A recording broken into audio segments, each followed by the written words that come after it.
Yeah. Where am I?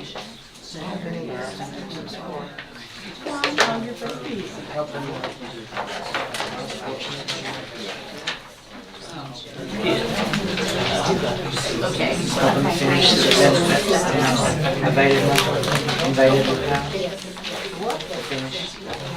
On it. All been with us. Oh, good. So we got 5 finishing. Good. This is 8:59, but I have 9. Okay. Good. It is 9 o'clock, even though the TV says otherwise. So good morning. Welcome to the Boyle County Fiscal Court. We call this meeting to order May 27th, 2025, 9 a.m. Madam Clerk, has this meeting been advertised and do we have a quorum? Yes. All right, good deal. First item on the agenda is the invocation by Magistrate Ellis. Thank you, Judge. Please bow in prayer. Heavenly Father, we're coming now off Memorial Day weekend, where many of us visit the graves, some of us old enough to be sons and daughters of the greatest generation. Please help us all to understand that through your direction and through the courage and bravery of those men and women, today we can breathe free. Heavenly Father, many of us know folks down in Laurel and Pulaski County who are struggling after severe storms have hit that area of the state, as well as other counties in the surrounding region. Please be with those folks as they literally dig out from the problems that are facing them for the future. Dear Lord, we were all shocked and surprised this weekend to learn of the loss of our Chamber of Commerce executive, Jeff Jewell. Please be with his family as they go forward. So many tragic issues all around the globe right now, but especially be with the people of the Middle East as we all pray that they strive for and achieve peace. Please, Lord, place your divine hand on this court that we may well represent all the folks that we've been placed in positions to work to their advantage. We pray all this, dear Lord, in the name of Jesus Christ, our Lord and Savior. Amen. Amen. Thank you, Master Ellis. All right, and the highlight of every meeting is when we can have a student come and lead us in the Pledge of Allegiance. And today we have Wolf Kerball, and Wolf is the son of Jennifer and Sims Kerball, and he is an 8th grader at Bate School, right? All right. Pardon?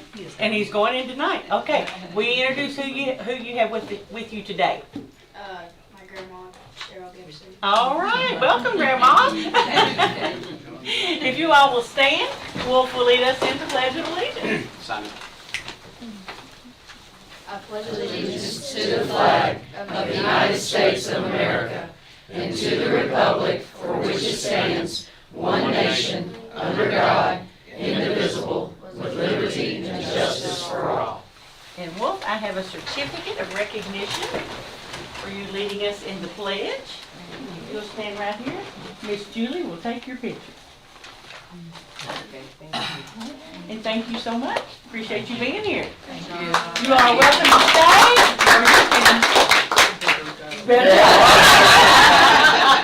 Good choice. Thank you. You all have a good day. All right. All right. We have 3 prior meeting minutes to approve. We can do them single or we can do them collectively, however you all want to do it. We have April the 22nd, May the 6th, and May the 13th. I move that we approve all the sets of minutes Good deal. collectively.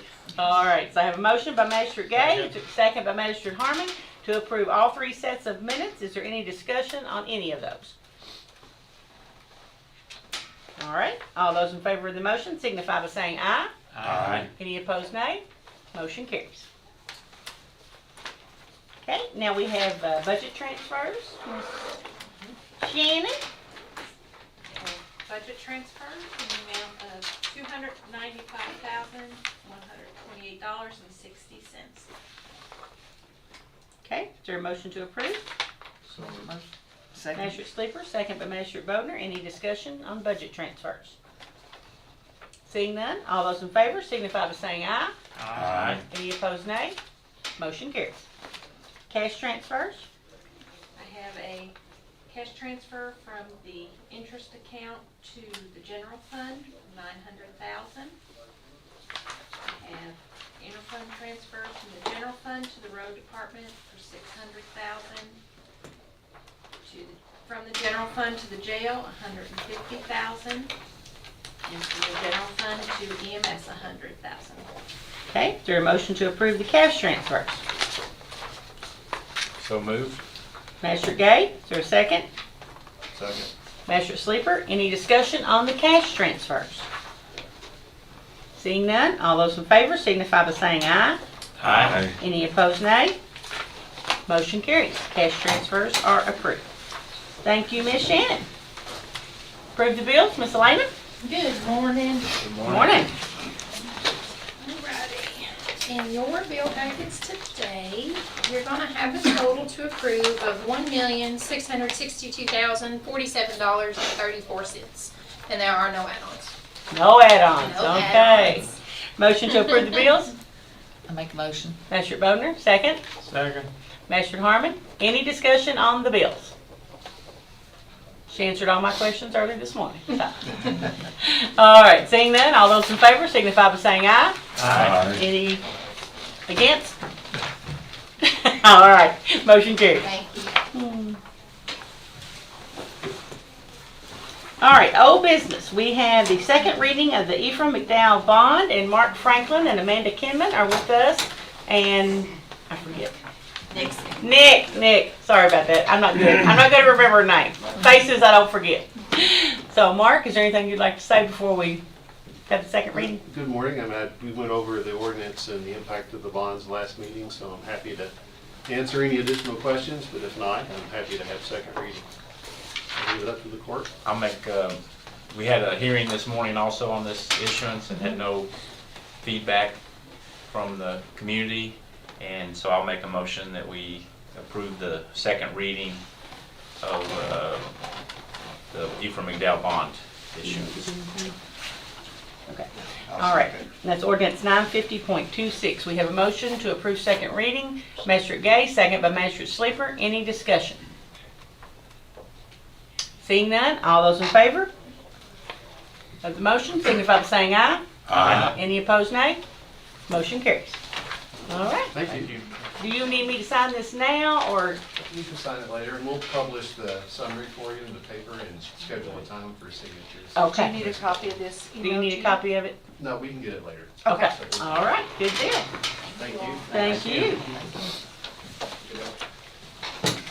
You all have a great day. You too. Thank you. I hope the rest of my week is a season. Hey, isn't that right? Okay, next, first item under She's new. got a fuss with Matt, I don't think so.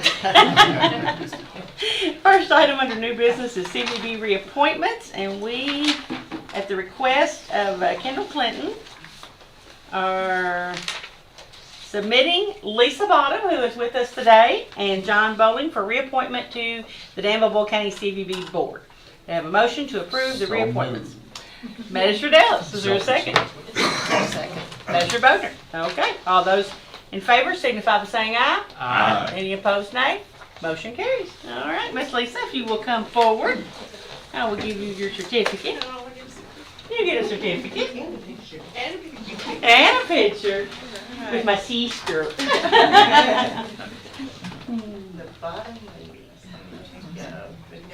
That's no way. Thank you for serving. Congratulations. All right, and then John Bowling could not be here this morning, but he is the other. All right. Oh, you can stay and be entertained. Oh, I got those numbers to crunch today. Thank you. Yeah. Okay. Next we have the Homeless Coalition, and Dr. Ramsey has just walked in. Right on time. Right on time. All right, so if you all would like to present. Amy's with us. And hi, Amy. And Dr. Raitiere. Good morning. Well, I'm here. All right, I don't know who's going to lead the show, so. Thank you very much for letting us present. The Boyle County Homeless Coalition was started at the end of last year as an offshoot of the homeless task force that Steve Sleeper directed. And we've been given the responsibility of trying to meet the needs of the homeless population, as well as the concerns of the community and the city and the county. New Ground is the product of a cooperative effort, a partnership between the Boyle County Homeless Coalition and Family Services Association. And we're going to let you hear a little bit about what New Ground represents. Thank you. Could we get you all to introduce all the directors so that way we know who everybody, the court knows who everybody is? I'm about to do that right now. Oh, you are? Okay, good deal. I'll Thank let you, everyone Jen. raise their hands. You're welcome. I appreciate that lead-in, though, too. She's pushing. Organized. We call it organized. Good morning, everyone. I am Dr. Jen Gonder with the Boyle County Homeless Coalition. It looks like our fearless leader, Dr. Colin Raitiere, provided you all slide handout. So on the next slide that you'll see, so you have the title slide. On the next slide is more about the Boyle County Homeless Coalition. So to Trilly's lead in, the board of directors. So after the task force kind of ended, a few of us came together and we formed this board of directors. It's led by Dr. Colin Raitiere as chair. Our co-chair is Dr. Bart Ramsey. I am the treasurer for some odd reason. And then we have our secretary, Olivia Cantrell, and then our public relations, public information officer, Amy Anness. We also have additional members of the board, including Michelle Marble from Family Services and Dr. Dave Toth from Center College. Our advisory members are Stephanie Blevins from the Heart of Kentucky United Way, as well as Melissa McAllister from Family Services Association. And we have packed the room for you all. Good deal. That's Good how deal. important we feel, how strongly we feel about this. So if you flip to the next slide, that goes over.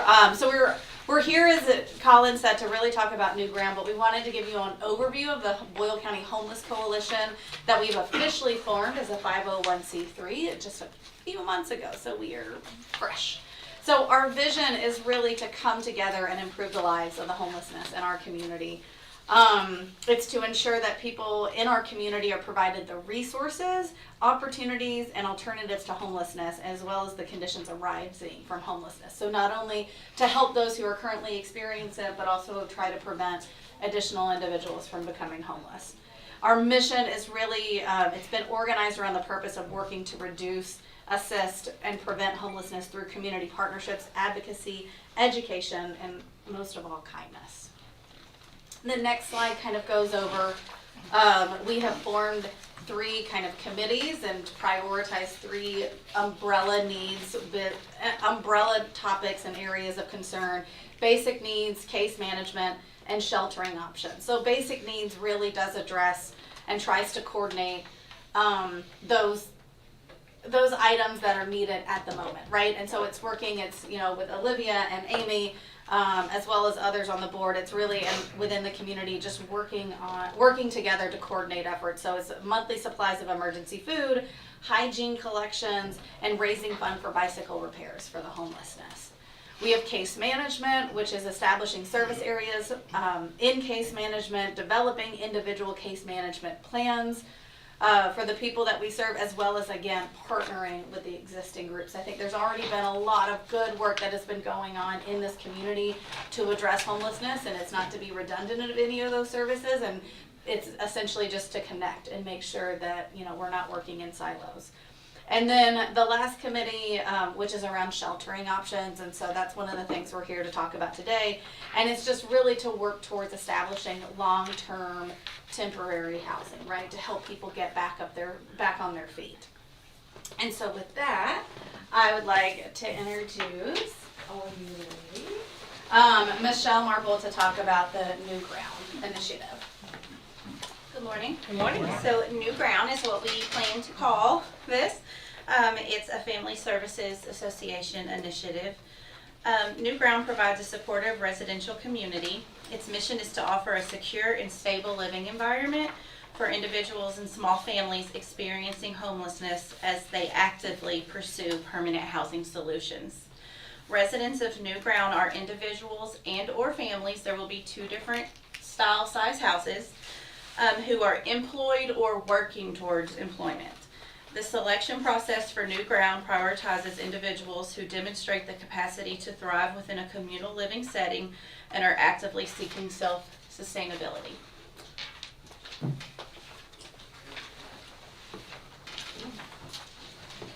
So the proposed location is at the current Family Services Association of Boyle County property on 447 South 3rd Street.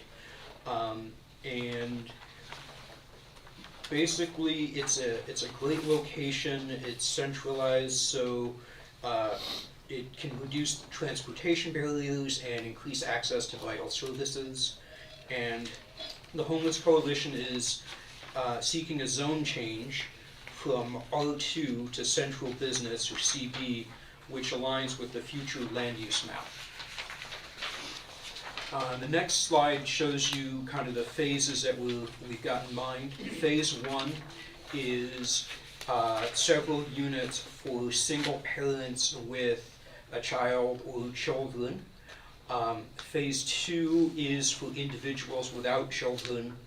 And then phase 3, we will assess what the needs are before we actually get into that. Next slide. For phase 1, what we've got is a 20 by 20 unit, which I'll show you in just a moment. But what you can see on this slide is kind of a sketch of the Family Services property and how we were thinking about modifying it to add the units in. So the next slide is actually the sketch of the 20 by 20 unit. It's a 3-bedroom house with stacked laundry machines, full bathroom, kitchen. So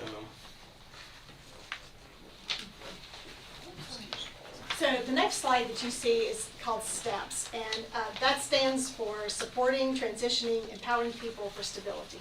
This is not a drop-in location. This is not where you can come and spend one night. This is a commitment.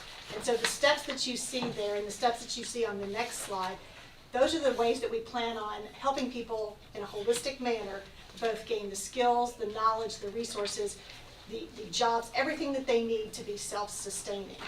And that's super important. We do have it has a draft on it because, as you all can see, we started doing this in January, February.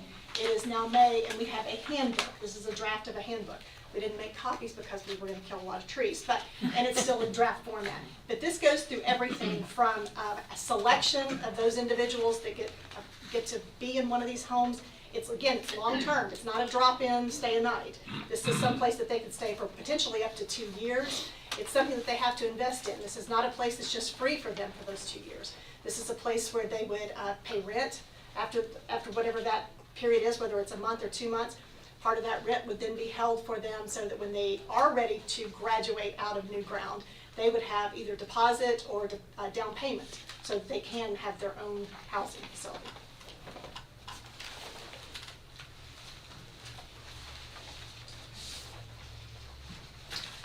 And as you can see so the next slide after that really just gives you a high-level overview of what Stephanie just talked about with the STEPS program, the orientation, the basic needs, making sure that this really is wraparound, right? That this isn't just a place that someone can stay for a night, but they're getting all of the services that they and their family need to be stable.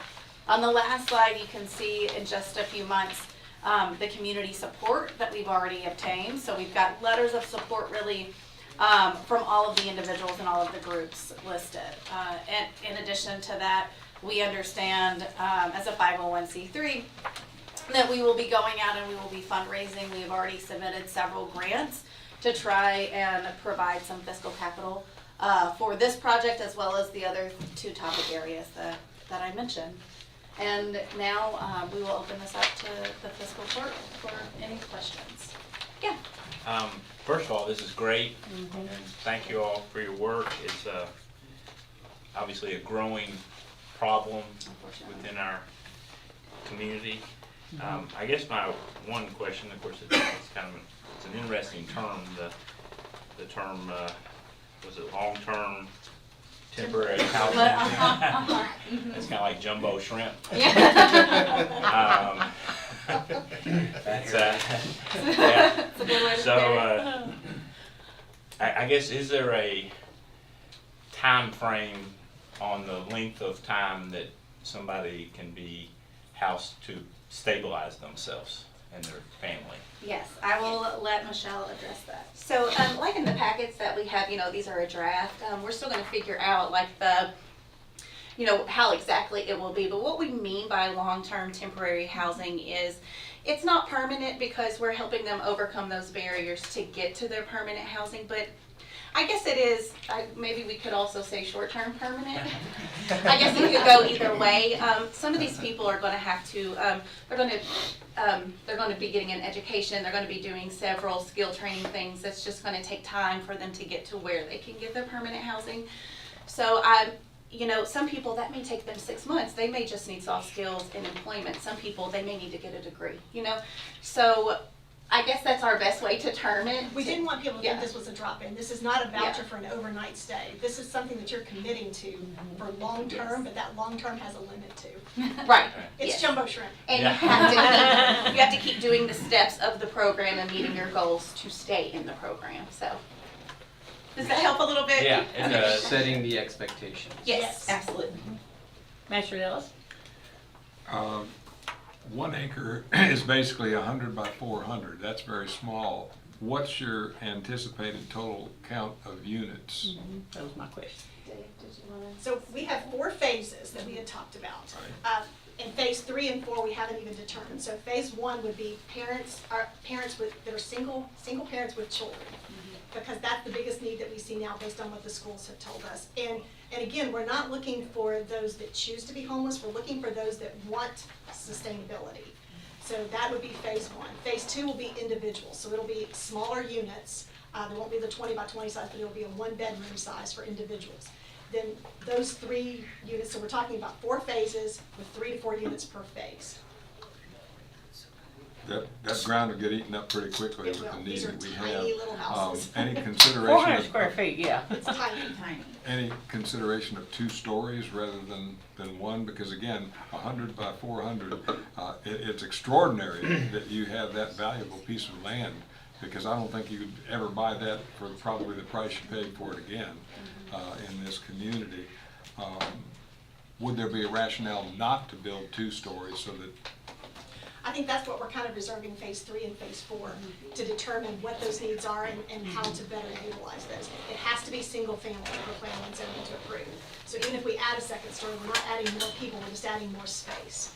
And part of the concept that we had in mind, not only to utilize the land very well, but also to think about when you are struggling, even if you have children struggling, the less maintenance, the less upkeep, the less space that you have to manage, the better. And again, this is not where we want somebody to get comfortable. We want somebody to be encouraged and have that safe space, but yet be encouraged to promote sustainability. Some of us came up with very limited means, and that influenced my concerns literally 50 years ago in Frankfurt. Are you familiar with the term from 50 years ago, workfare? There were hundreds of poor people showing up who were so opposed to workfare that it never got off the ground. If you look now at the draft that has just come out of the House in Washington, that's going to be a major aspect, which I personally totally support, and it begs the question, many of these people, how are they gonna build up rent that you're gonna give back when they want to leave and buy something when they probably have zero means already? They may have zero means in month 1 or month 2, but by month 3, month 4, the requirement will be that they have some sort of means. Sounds like workfare. Sounds like we finally moved forward after 50 years where I just can't fathom the resistance that came, but it came in that terminology, which you could go to the Courier Journal, Herald Leader, any major newspaper, and find out just how severe the legislators were treated for how dare you make me work in order to get accommodations. So I think also by being a small community, I mean, Michelle, Melissa, who's from the board, from Family Services, they will know these people. They will know if they're moving forward. They will know if they're just stagnant and I'm not speaking for the court, I'm speaking for myself individually from my understanding of life. It sounds I get a thought of Habitat for Humanity, because those people have to have skin in the game, and it's on a much smaller scale, of course, than the houses for Habitat for Humanity. But are you going to build these homes and then get the people to go in them, or are you going to wait until you have a need and then build the home? There's already over 140 children that are homeless in the schools right now. They're either couch surfing, living with family members, relatives, friends. So the need is already there. Okay, so We're trying to they're get going to fill up fast. Build it, yes. We could not build enough. Okay. So, have you already looked at the utilities and already decided those utilities will fit on that space for the number you project, you think? Yeah, we had the city engineer come look at the land. To look at all, I see. and all that. And the budget, that's the biggest thing with Habitat for Humanity. I knew a family that went through that and it did not end well. Nobody helped them with a budget and to know how to use money. And so that's really, really a big thing with me. Yeah, and That would be a key component. that is, yeah, that's an excellent point, and that is part of the case management booklet that Olivia and Michelle and others have been working on, so that it's not just a place to live, they're actually getting that skill set to work towards sustainability and permanent long-term Yes. housing. Awesome. I think it's awesome. I'm excited. Kind of got a little bit of a preview early on. When I was asking about something else, and someone said, just wait. And I said, okay. Yeah, a little bit of a heads up. Patience, thank you. How can we help? What do you guys need from us? June 10th, planning and zoning, that will be our first hurdle. We'd love to have you there. We were supposed to present this week, but they don't have a quorum just yet, with vacation. So yeah, June 10th, we'd love to have you there, and then. What time is that? We're 9 o'clock City Hall. 9 But o'clock. that stays with the city after they do their recommendations, correct? Yep. But we will be. That's a yeah, fiscal sorry, go court ahead. meeting. It's a Could I fiscal add court something? meeting. Sorry, Dr. Ramsey. Yeah, could I add something? You know, what I've looked at in homeless shelters is that the biggest failure is on case management. You know, understanding the people, their issues, and getting them employed. We're heavy on the case management side of this even before we get started with having these people in there. So that's important. I think that is what is the key to success in this operation is, you know, heavy case management, getting throughout. I know there's a group of churches that are really concerned, and I've went to some of their meetings saying, well, give some food to the homeless. That looks like a resource that you could tap into to try to bring them in, because they feel like they're not getting anything done. But they just have volunteers who would just want to feed and do, so anything, maybe we could pull some of those resources in. We could pull them in on our committees. Yes, for the homeless Basic coalition. needs. Yes, and I think That's a that would be great, good. that's. And that would bring the religious community in. Right. As Jenny Ramsey says, you know, that's a huge part of, you know, the Catholic Action Center up there and how they're successful in having, you know, the homeless facility they have in Lexington. And she's been helpful. Could you possibly send us like meeting invites for when your meetings are? Yes. Me personally, I imagine Absolutely. the court wouldn't mind getting them as well, but. If you want to send them to me, then can Okay. disperse it to all the magistrates. I'll share it with all the magistrates. Yeah, unless, I mean, you can send them Well, individually as well. but- Yeah, I'd like the individual. Okay. That way I don't have to, she's already busy enough. So- Okay. And we want you all to realize too, that we know that this is one aspect of homeless, and we're only going to be able to help a number of people at one time before they graduate on, you can bring other people in. So the committees that are also working, the basic needs, the case management, and the sheltering committee are also in need of volunteers. That's where you can help us. Magistrate Ellis? One of my best friends for all my corporate life is a gentleman named Dan Eisen. He is the county judge executive in Shelby County. You know Dan? I do. Wonderful. Then you'll know why I'm speaking. Dan is a Vietnam veteran. His father was. No, I'm sorry, I'm wrong about that. But anyway, I'm correct about the Vietnam veteran. His emphasis, along with his deputy judge, John Park, has been a number of units for veterans. Do you have his contact information? I know how to get hold of you. Oh, okay. I would advise you to at least place a call for their model to take a look at it, because it could easily transition over to what you're looking for as well. Because that is up and running at this point, and it's a godsend to a lot of men and women who are in those units. So. Very good. Julie just informed me that the planning and zoning meeting on the 10th is at 2. Oh, at 2. You're correct. It was at 10. It's at 2. 2 So we o'clock. would rather- So yeah, so we're Well, hold on, don't we have a conference? that night. That night, okay. Yeah. The 10th stuck out of me. Yeah, the Yeah. 250th. We don't have to be there for like Yeah, so some of us could make it and some of us can't, but yeah. I just want to say, I'm so proud of these folks. Yeah. If you were with us in the early meetings of the task force and how chaotic it was, you know, we had 30, 40 impassioned people regarding homelessness, and didn't seem like anything was getting accomplished.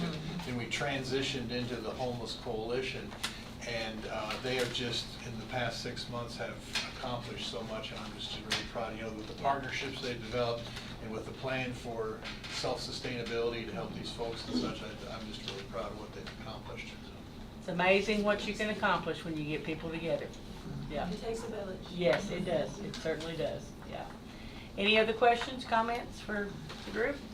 Thank you. Thank you all for being here. Thanks for the information. Yes. Appreciate it. You let us come in today. Thank you. And good luck. Yeah.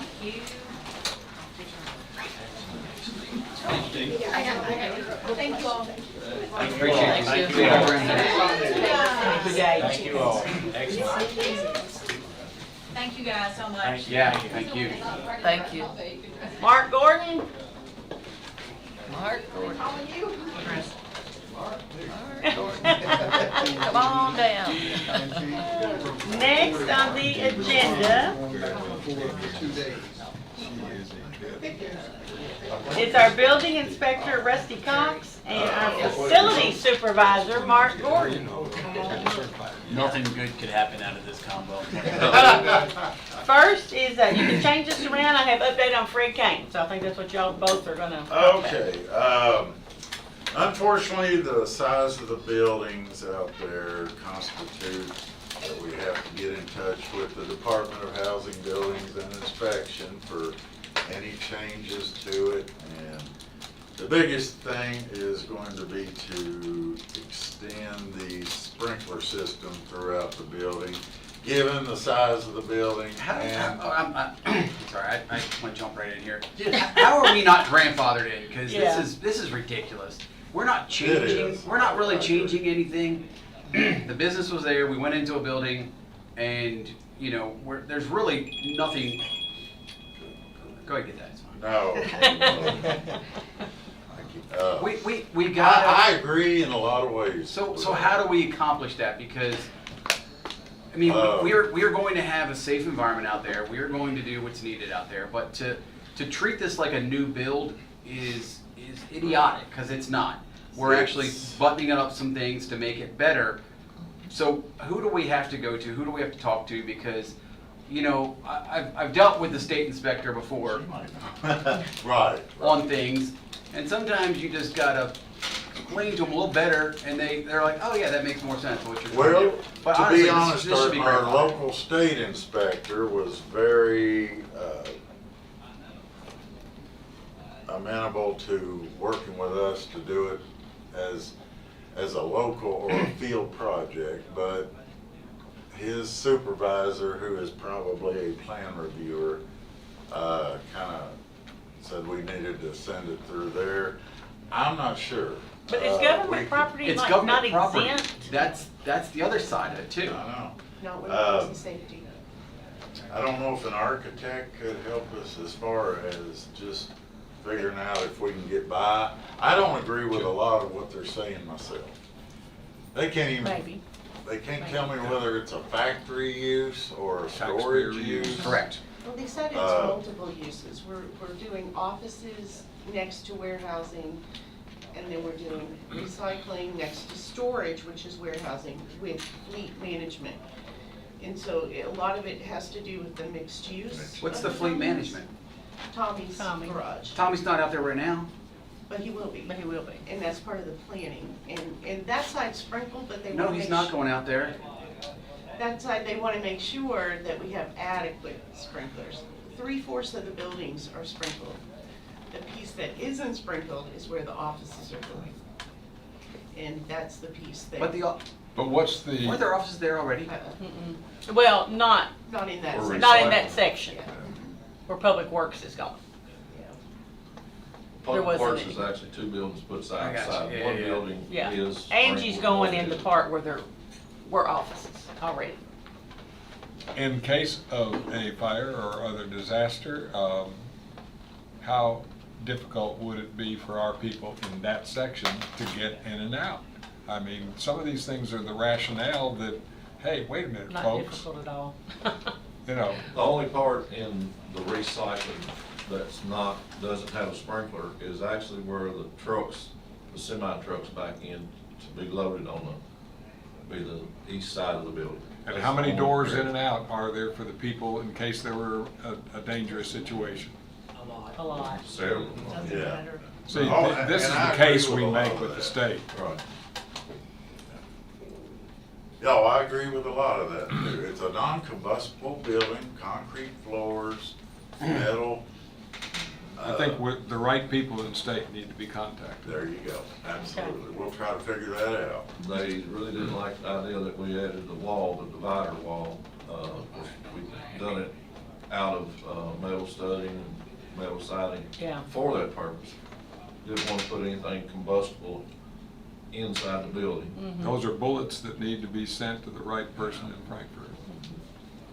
Yeah. I wholeheartedly support that. So where we're at the moment, though, is, go ahead. Right now, We've already got an architect. Got an We have to have plans. So we've got JRA, who is our design build architect for public safety. This is an excellent chance for us to kind of work with them. And they're coming down this week, I believe, to start working on plans for the property. Bacchius, if you remember Bacchius, how could you forget that name? He is gonna work on the sprinkler layout. We have to sprinkle half of one location and the loading dock area. We don't know about the back deck yet. Those will be submitted to plan review in Frankfurt. That takes up to 90 days. So we're talking a 120-day window, I would estimate. That's what scared me. And that's why we need to act now. Once you submit your plans, they will not look at it for 90 days. Yeah. Why, I don't know. That would be the help, is to get this pushed through. That's why, you know, if there was Instead some of- way you could expedite it, it would. Yes, that's what we need help with. If That's they're not if allowed- we have to spend the money, but what is the ticket item to spend the money and get this done? Because if we get into the plan process, then it's gonna be much more difficult for the judge to negotiate. And I'm not so concerned about the time frame, because I'm optimistic that something can be done. When we're the fiduciaries of 30,000 people's money, and the judge goes and says X number of dollars for no good at all. This is no different than fire safety. You might have City Hall, let's just use City Hall, that meeting room gets full all the time, and what do? The fire marshal comes in and says, you have to move people into another room, it's not safe, to have this many people in the room.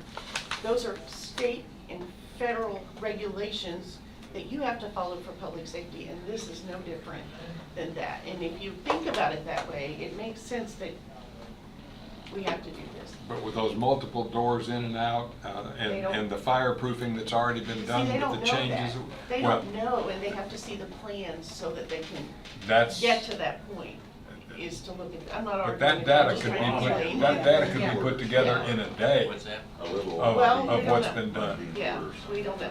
I'd rather short circuit right now for a week and find out what could be looked at.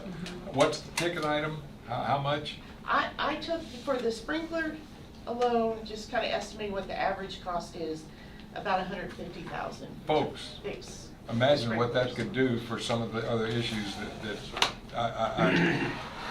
Okay, we I can work know on in my that. heart what happens in Frankfurt, so. Yeah. Well, like I said, a little lobbying somewhere might Well, we help. can do that. We can reach out this week and do that. Yeah. And that's the gist of it, isn't it? Okay. It made us sick. Well, It really did. Yeah, yeah. And we have to find out, have we had the test yet on the existing system? I For don't know them where. they've got a work order to do it. Oh, It should be good. this week or next week. Central Kentucky Sprinkler, is coming to inspect.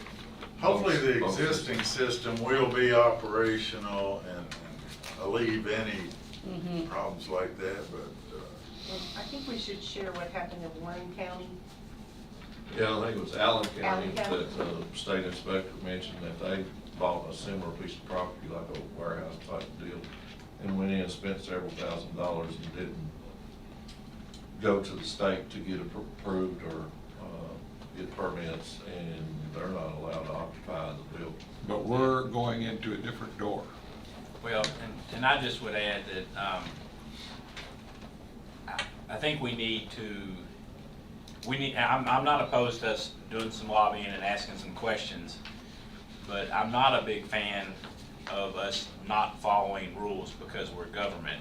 I think that as far as when it comes to public safety and doing those things appropriately and correctly, you know, we set ourselves up for other issues down the road if we don't follow the safety standards that are established for everyone. And so I think it's important that we do this in the appropriate way. Well, we have to protect our employees.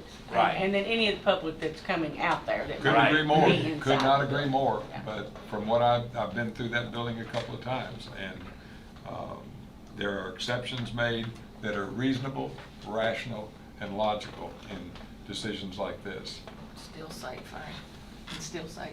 I would suggest getting everything, like an architect to draw it out and show everything, and maybe we can talk to somebody before we actually submit. Thank you. And see Right. if there's any discretion that can be made. That's- So where we that's don't where have to we're wait at. 4 months. Yeah. Well, they do have a process called fast tracking, which if you pay 50% more of the fees, they'll move you up. Wow.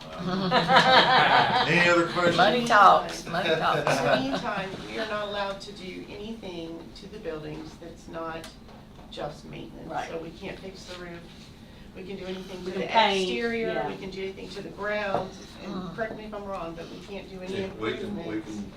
we painted this past week and poured concrete, and he said that was fine, and I double checked and made sure that it was okay. He said, as long as I keep the tickets showing that it's at least a 3,500 mix on concrete, and we're good. Yeah. And we want to thank Mark for being on top of this project, because he makes sure that he crosses his T's and dots his I's on everything that we do out there, and he checks and double checks, so thank you, Mark. Yeah. Thank you all. Thank you, Rusty. All right, next we have electrical bids. Electrical bids.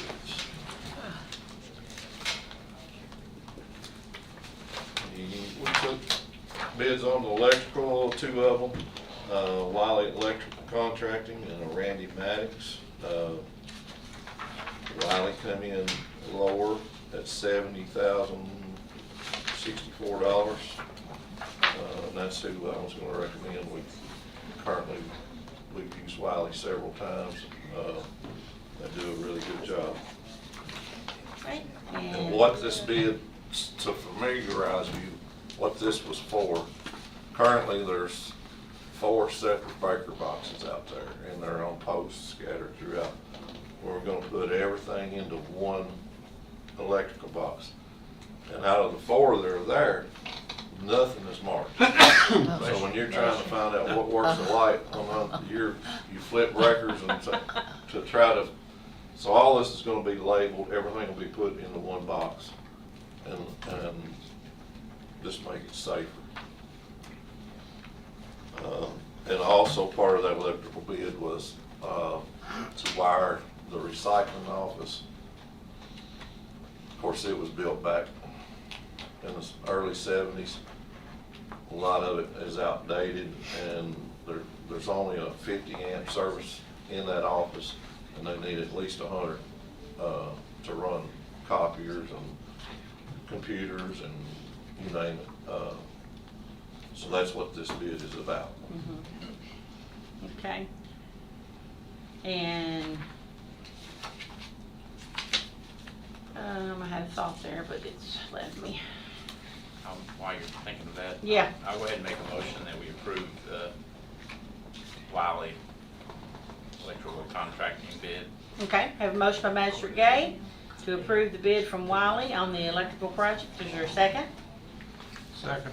Second by Magistrate Harmon. Any discussion? I will add that currently, and I've talked to the state inspector, we cannot alter the electrical service in the building until we come up with permits from them. But this electrical contractor can go on and buy his materials now because they go Up and down. they're up and down. And we did notify them that there could be a delay Yes. in doing the project, so. But he could go ahead Yes. and get his materials now for today's price rather Hold. than wait. Yeah. Yeah, and just hold them. So, that's a pretty good deal there, because they may or may not go up, so. All right, any other questions? All those in favor of the motion to approve Wiley as the electrical contractor at the Fred Cain building signify by saying aye. Aye. Any opposed, nay?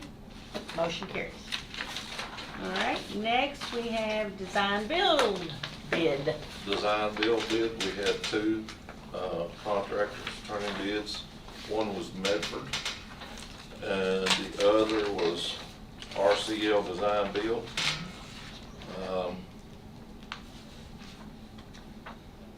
RCL was about $100,000 cheaper than Medford.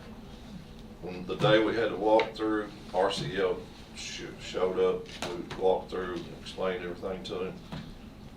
Medford only turned in a bid. I didn't give them any walkthrough or show them what we wanted to do, but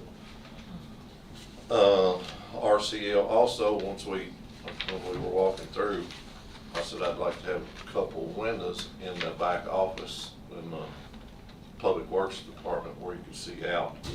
He added that to his bid, and on the front of the building, I asked him about pouring a small slab of concrete and put an awning over it. And he included in his bid at $362,204.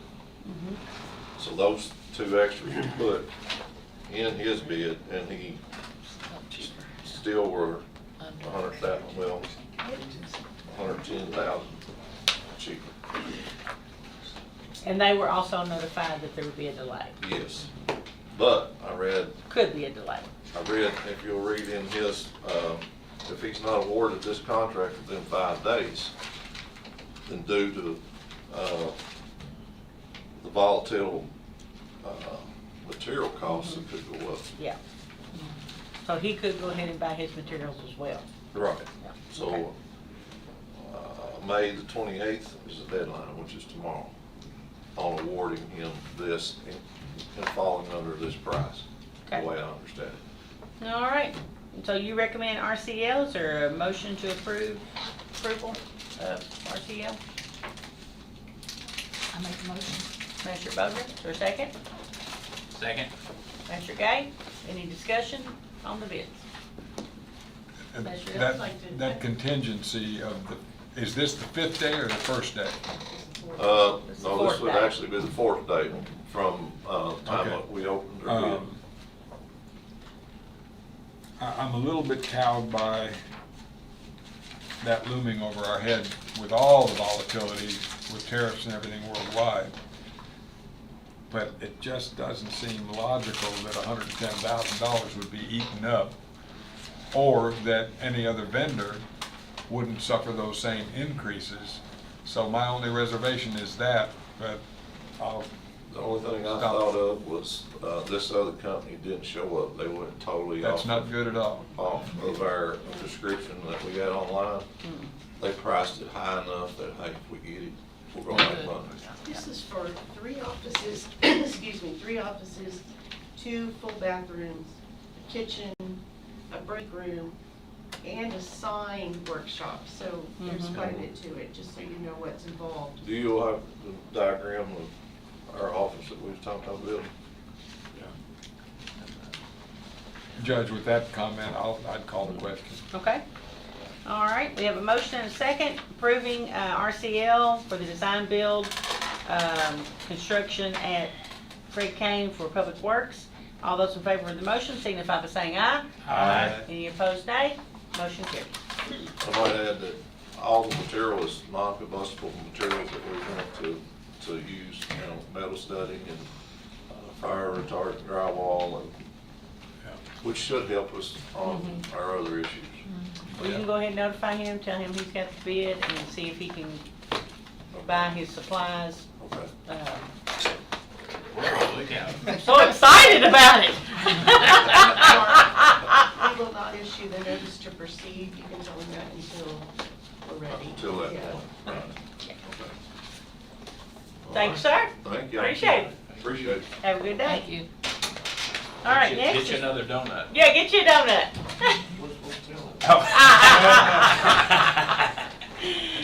Recycling Director Angie Muncy, Waste Tire Grant Agreement. Good morning and welcome.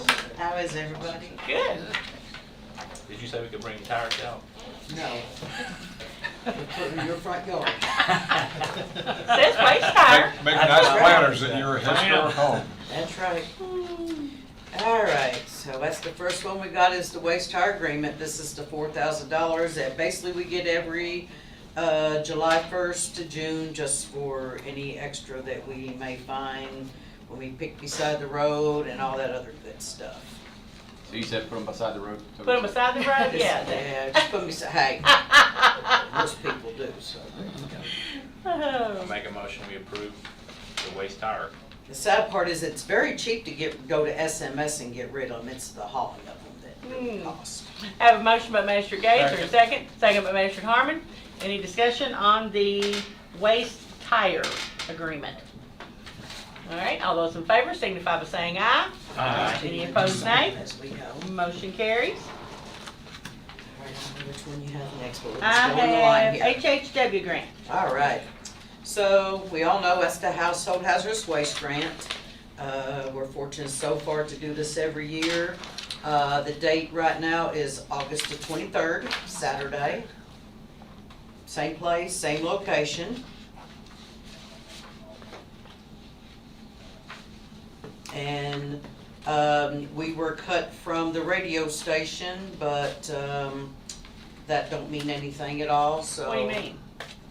Well, you can see on the grant agreement what they cut. Oh, No, they cut it out. But they cut it out. They Okay. cut it out. That don't mean we cut it out. Okay. So, that's my circus and my Yeah. parade. I was like, no, what? I was like, wait a minute. Yeah, if you will see in. Man, we almost went into executive session. Yeah, right really. Must disclose that my. Nostrils are flaring. This is why I am the director. Please let me disclose. This is my grant, so, yes. All right, and what's the total So, grant, 41,000? Total is 41,000. Okay. Make a motion. Magistrate Harmon made a motion to approve the household hazardous waste, can't say all that, management grant. Second. Second. Magistrate Sleeper, any discussion? All those in favor signify by saying aye. Aye. Any opposed, nay? Motion carries. All right. Next is composting. This is our air burner. Yeehaw. And totals 245,107. This was the third largest one in the state, so we're proud of that. Yeah, that's great. Make a motion, we approve. Second. Have a motion by Magistrate Gay, second by Magistrate Cullen. Any discussion? I can't wait to get some marshmallows. There you go. All those in favor signify by, Magistrate Ellis? Have we made the absolute decision on the location? Your backyard. 99%. I will have to do permitting. I will have to go through the state to get a permit and show location and that stuff. And where is that? We're looking at, adjacent to the Fred Cain property on the. That the EDA owns. required- Yeah. Okay, thank So you. contingent on that, Yeah, that's contingent where on it's her gonna be. permit. So. All right, the next one I have here is the recycling grant. I'm very proud. We were. Oh, I'm sorry, we did not Oh, vote. I thought you were. Okay. All those in favor of the last motion, the composting grant, signify by saying aye. Aye. Any opposed, nay? Motion carries. Now, recycling grant. This was the highest one in the state. I want everybody to know. Yes. Woo, we were number one. Yes, we were. Good deal. So the amount for this was $574,571. That's awesome.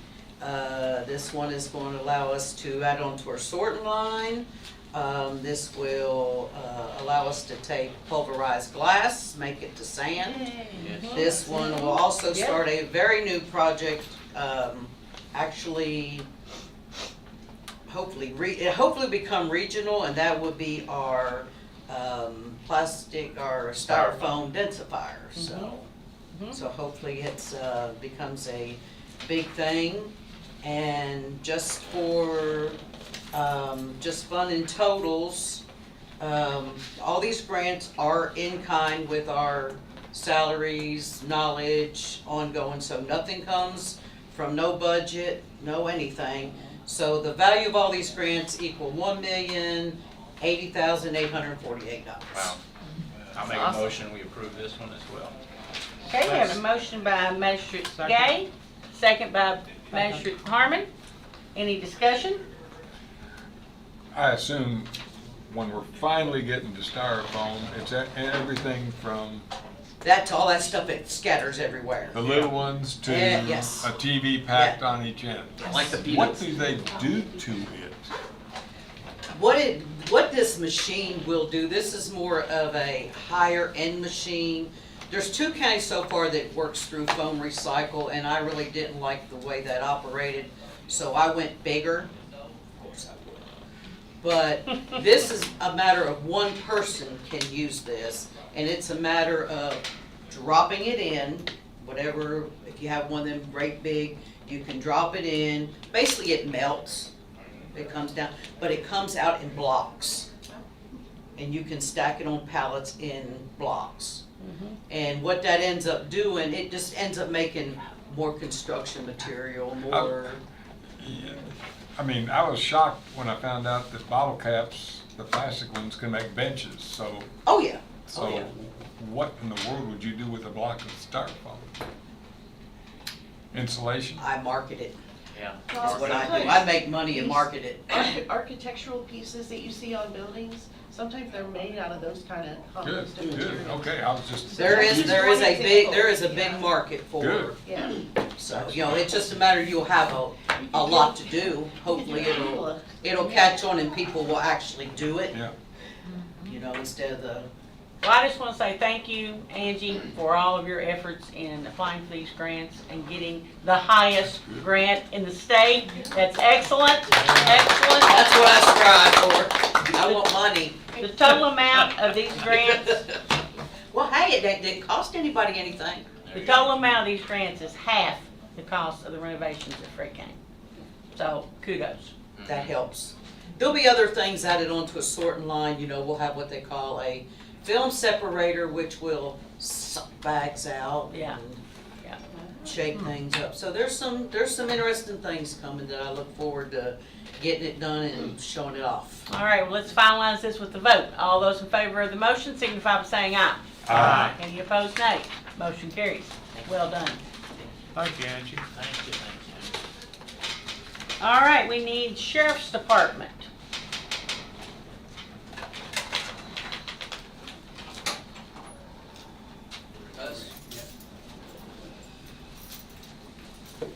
Are you reading my lips up there?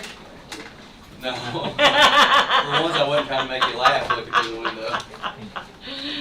All right. Oh, I'm going down, though. Yes, ma'am. Next on the agenda. Hey, I saw the agenda, it said something about tires. We getting doing have We're tires? putting them in your yard. We're dumping them in the sheriff's office. All right. New hire. Good morning, everybody. Good morning. We just want to introduce our newest deputy. His first official day was yesterday, but was not a police role yesterday. I swore him in this morning. Okay. And his name's Cain. His family's from here. He's recently just moved back here and has about 8 years of experience at Lawrenceburg Police Department. Was a detective there. Yes, sir.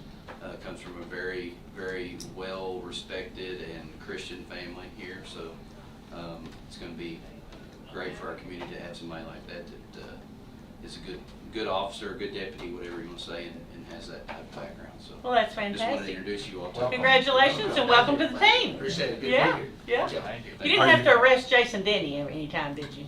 No, I ran across him a few times. Yeah. Are you kin to Carrie and Kim King over in Mercer County? No, sir. Not to my knowledge, anyways. Oh, you And what shift will he be working on? Will he be the night? Second or third shift? Third shift right Yeah, now. okay, good. All I can say is just get out there and learn the roads. That's right. Yeah. I'm excited. Oh, he's a graduate from Boyle County High School, so he's from here originally. Okay. so- What year? 10. Okay. Yes, All ma'am. right. Graduated with train. Yeah. Help us out on Perryville Road. I live out there, so. Good. All right. Yay. Everybody going down Perryville Road here, slow down. But we appreciate you I all. owe you. Appreciate it. Thank you. Thank you all. Yeah, block All that right. number in your phone. Why don't we go around and Just block that introduce number. ourselves to Zach, and that way he knows who everybody is. Would that be I'll helpful? try my best to remember everybody's names. Okay, well, you don't have to remember the names. Okay. I'm Trilly Bottom. I'm the county judge. Tom Ellis, your magistrate. Call on me. Yeah, go ahead. I'm Katina Wesley. I'm administrative assistant to Trilly. Paula Bodner, District 2, Junction City. District 3, Barry Harmon. Jason Colin, I'm in District 4, I'm also on the Sheriff's Committee. Jamie Gay, District 5, you're in my district now. Condolences. Steve Slipper, District 6, and I'm also on the Sheriff Committee. Okay, and then you've probably already met Chris. Chris Go ahead. Heron, I'm the county attorney. I don't think I met you yet. Okay. Good, nice to meet you. I'm Julie Wagner, I'm the county administrator. I'm the problem fixer. So Okay. if you have any problems. Fixer, starter. I'm Shannon Greene, I'm the county treasurer. Okay. All right. JJ, go ahead and introduce Chef JJ. JJ Harris, I'm president of the Danville Boyle County Development Corporation, Boyle County Industrial Foundation, and I work with the Economic Development Authority for the county's. And the fiscal court. Yeah. Yeah. Nice to meet all y'all. All right, Hey, good y'all have deal. a nice- Welcome back. Thank you. Thank you guys. Thank you, Sheriff Bottom. See y'all. Y'all have a good day. You too. I'm Angie. All right, next is Treasurer Greene. She called him. Budget first reading. What we've all been waiting for. Raises? Yeah. The budget was in your packet. I don't know, I've never done this before, so. Okay, well just, you The can give us, standing orders are in. want to give us the total of the budget? The total of the budget was $63,154,237. Okay. It is a balanced budget. It is a balanced budget. I would just like to thank the fiscal court, the judge, all the staff, Julie, the treasurer, of course, everybody that's worked tirelessly over the last several months. I personally think it's a good budget that accomplishes a lot of things that have been needs for a while for the county and is balanced. And so I'll make the motion that we approve the budget to be sent to Frankfurt for their stuff. All right, and I did want to say, I present my budget to you all. Have a motion by Magistrate Cain, second by Magistrate Colin. Any discussion? Thank you for all your diligent work. Those who touched it a lot more than I would. There's a lot of one-time expenses that, you know, like Jamie said, we've needed for a while. Yes. So I'm glad we're getting them in there, but more importantly, let's get them accomplished, and taken care of. And on that note, on the judge passing her budget over to the fiscal court, I do want to say that I also appreciate the judge engaging the fiscal court very thoroughly in the process and not just doing it on her own kind of thing, which she could, but she involves the court throughout the process, and that's greatly appreciated. Well, it's a team effort, and we all need to be in on the same knowledge that, you know, we all need to have the same knowledge going around. So I want fiscal court included. I want everybody, you know, giving their ideas and their opinions and what they think needs to be in the budget or not in the budget, and so I consider it a team effort. So. I'd like to say, I was contacted by a magistrate from another county, and he expressed it. When I told him what our process was, he really appreciated it, because he said their judge doesn't involve the fiscal court at all. Yeah. And so we really appreciate the process. Yeah, Finance Committee, thank you all for due diligence and going over everything and checking it out with fine-tooth comb. And Ms. Shannon for her first one. She's done a great job. Yep. Budget, and this was the smoothest, calmest budget. Yeah, it was a very calm process. And Julie and Elena both have invested a lot of their time in making sure that everything was included in the budget that needed to be there. So it's hard to remember everything, and so that's why you surround yourself with people that can help you and that are actually smarter than you are. So smarter. And we than use you. Jamie's comb Yeah. to go through it. So. Yeah, my fine-tooth comb doesn't have too many teeth anymore. Most useless guy in a long time. It does it all. All right, so we have a motion and a second. Any other discussion about the budget? This will be approving the first reading. All those in favor signify by saying aye. Aye. Any opposed, nay? Motion carries. I did have one question after. Too late. It kind of has to do with the budget, but not really. That's why I waited. Okay.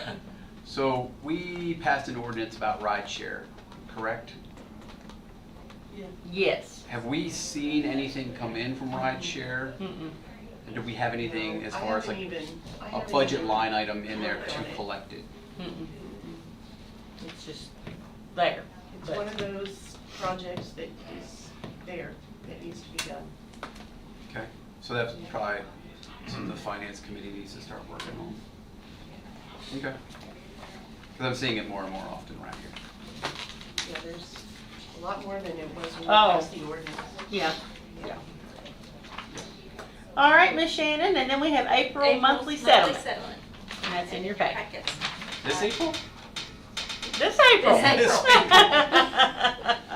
This April. I closed those 3 accounts we Yes. asked last time. Yeah, excellent.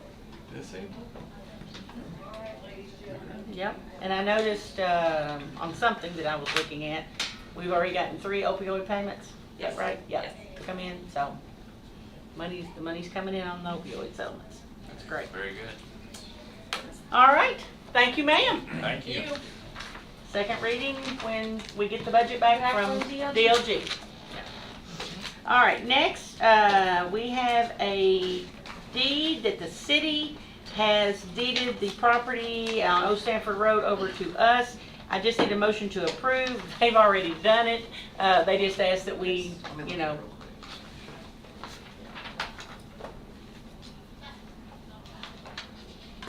Once Attorney Heron I mean, I prepared it, I just want to make sure that it's changed. That wouldn't have happened. No, I talked to Steve Dexter and he Yeah. said that they approved it. They've already so approved it. I just wanted to look at it again. But I watched. And they are transferring it to us, so. Yeah, I watched the video of the commissioners meeting a couple weeks ago, just to make sure that that went through and it did, so. All right, so we need a motion to approve the transfer of Old Sanford Road from the city of Danville to the Boyle County Fiscal Court. Is there a motion to approve? Make a motion. Magistrate Harmon, is there a second? Second. Magistrate Cullen? Got it. All those in favor, signify by saying aye. Aye. Any opposed, nay? Motion carries. So now with that, it makes it where we own all the roads so that we can adopt it. The resolution? Right. Yes. Okay, so we have a resolution for Boyle County Fiscal Court to adopt the roadway for county maintenance. It's resolution 25.05.27. So we need a motion to approve adoption into the county road plan. So moved. Magistrate Gay, is there a second? Second. Magistrate Harmon, any discussion? It's Old Stanford Road, County Road 1149. 1149, County Road 1149, approximately 2,008 feet. All right, all those in favor of the motion signify by saying aye. Aye. Any opposed, nay? Motion carries. All right, then, this is an interlocal agreement among the Bluegrass Ag counties for workforce development. It's just a standard interlocal agreement that we partnership with them. So we need a motion to approve. Make a motion. Magistrate Bodnar, is there a second? Second. Magistrate Gay, any discussion? Pretty cut and dry. All right, all those in favor signify by saying aye. Aye. Any opposed, nay? Motion carries. Thank you very much. Do we know if Susanna is? She's out there. Okay. I can see her. She's always gonna be there. Okay, Susanna was off, and while she was off, we appointed Shannon as temporary deputy judge. Susanna is now back. Thank you, thank you, thank you. So we want to reappoint you back to your original position of deputy judge. Thank you. All right. You're welcome back. Do you want to sit or stand? Oh, I'm good. You're okay? All right. You will raise your right hand. I'll say aye, and you say your name, and then I'll finish the rest of it. Okay. I Susanna Ryan. do solemnly swear that I will support the Constitution of the United States of America, the Constitution of this Commonwealth of Kentucky, be faithful and true to the Commonwealth of Kentucky so long as I continue a citizen thereof. I will faithfully execute to the best of my ability the office of Boyle County Deputy Judge according to law. And I do further solemnly swear that since the adoption of the present Constitution, I, being a citizen of this state, have not fought a duel with deadly weapons within this state, nor out of it, nor have I sent or accepted a challenge to fight a duel with deadly weapons, nor have I acted as second in carrying a challenge, nor aided or assisted any person thus offending, so help me God. Okay. Good job. Thank you. Welcome back. Thank you. Welcome back. All right. Anything you want to say about your recovery or anything? Well, that's what we were out there talking about, just Yeah. knees. Yeah. You know, and, Yeah. and the 10 years apart, and I don't know if anybody's had knee replacement. Raise your hand. Be good. I know all about Julie. It's not any fun, is it? No. I thought I was gonna be a little bit better since I'd had it before, but this time has been something else. So, Well. hold on to those knees. Yeah. Well, we're glad you're back. Glad Thank you're you all. standing tall. I am taller, actually. That was the first I thing. could tell. I know, because I said, I don't feel right, you know, because this leg was different, so. That's right. Yeah, I am taller, just a hair. Have a good day. Thank you all. Thank you. All right, and next is County Administrator. All right, I've got two things, one on the agenda, and I'll go ahead, Judge, and wrap in my second point, and then you will have to.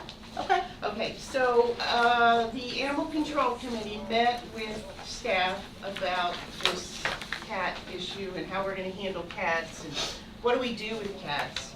And so between Elias and Rachel Beckman, they have written a cat policy, which I have incorporated into the animal control handbook. So I just kind of want to go over some of the highlights with you. I've taken dogs and cat intake and split them into 2 separate areas. For cats, we will of course take all sick and injured cats and kittens that are found in the community. We will take sick and injured cats that the citizens bring in that they've found or encountered in the colonies. All procedure would follow 502, which is the dog kind of procedures for intake. It's the same for cats. Bite quarantine, the same policy as before. Cat bites is just like a dog bite, they have to be quarantined. Kittens under 9 weeks, if there's evidence that the mother has been killed, hit by a car or whatever, or the mother hasn't been around for 24 hours, they'll take those kittens. They'll also take declawed cats, disabled cats, abandoned cats, those situations, abused cats, of course. If we have space allowed, and that's a big if there's space allowed and a citizen brings a cat in that they found, if we can take it, we will. If we can't take it, then we will turn it away if we're full. We do not take surrendered cats from people that are aging or whatever. That's up to the Humane Society. They handle all surrenders. We don't do that. We also added a new clause here, and that is under no circumstances will we release an unaltered cat into a colony or back in the community. It's just perpetuating the problem. Yes. So with that being said, in your budget is $10,000 for spay and neuter of cats. And so that money can be used for these kind of situations. There's the housing, how we house the animals, that's the same as it's been before. The bathing, the cleaning, the medical, all that's pretty much the same.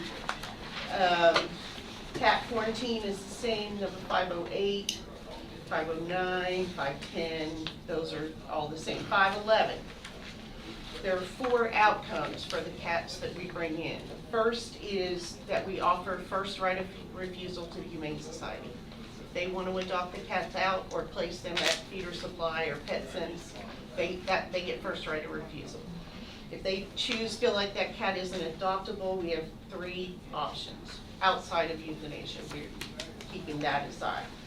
The first is to try to get it into rescue, and as you all know, Rachel is a genius at getting these animals into rescues. She's very talented at that.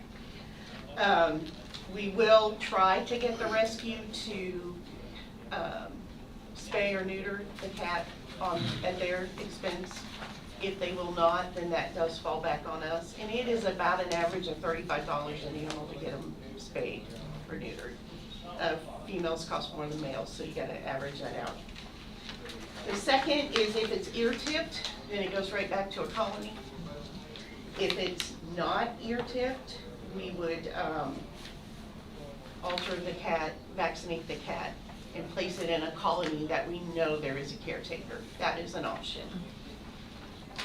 The third option, or the final option, is the barn cat program, which Rachel has written out here on the last page. She does have a couple barns identified, and she's working to find more. We do need to do some publicity on that to try to get more people to take cats. Some of the reasons why it might go to a barn cat is if it just does not acclimate with humans, if they feel like it's too aggressive for a home, and she used the word feisty. It doesn't understand the litter box, or we can't get it litter trained. If they're in a situation where they're a wild cat or a feral cat, but it's in a place that's not safe, they would put it in a barn cat program, or if that cat has no known caretakers for the colonies. She has identified, I think she said 93 colonies, 94 colonies already. More than we could ever imagine. So the problem is getting worse, and we've got to get these cats treated and spayed. That's the only way it's gonna get under control. What percentage of those 93 are within the city limits of Danville? She's working on that. She's breaking it out by magisterial district. Okay, that's good. So that you all will have those numbers. It is Terrible. amazing how many, 700 and some cats, I think she said. I bet there's more. There's more. A lot of people don't know we're doing this survey. Yeah. So the number's probably much greater than even that. Ought not to be a mouse in the whole county. Wouldn't that be wonderful?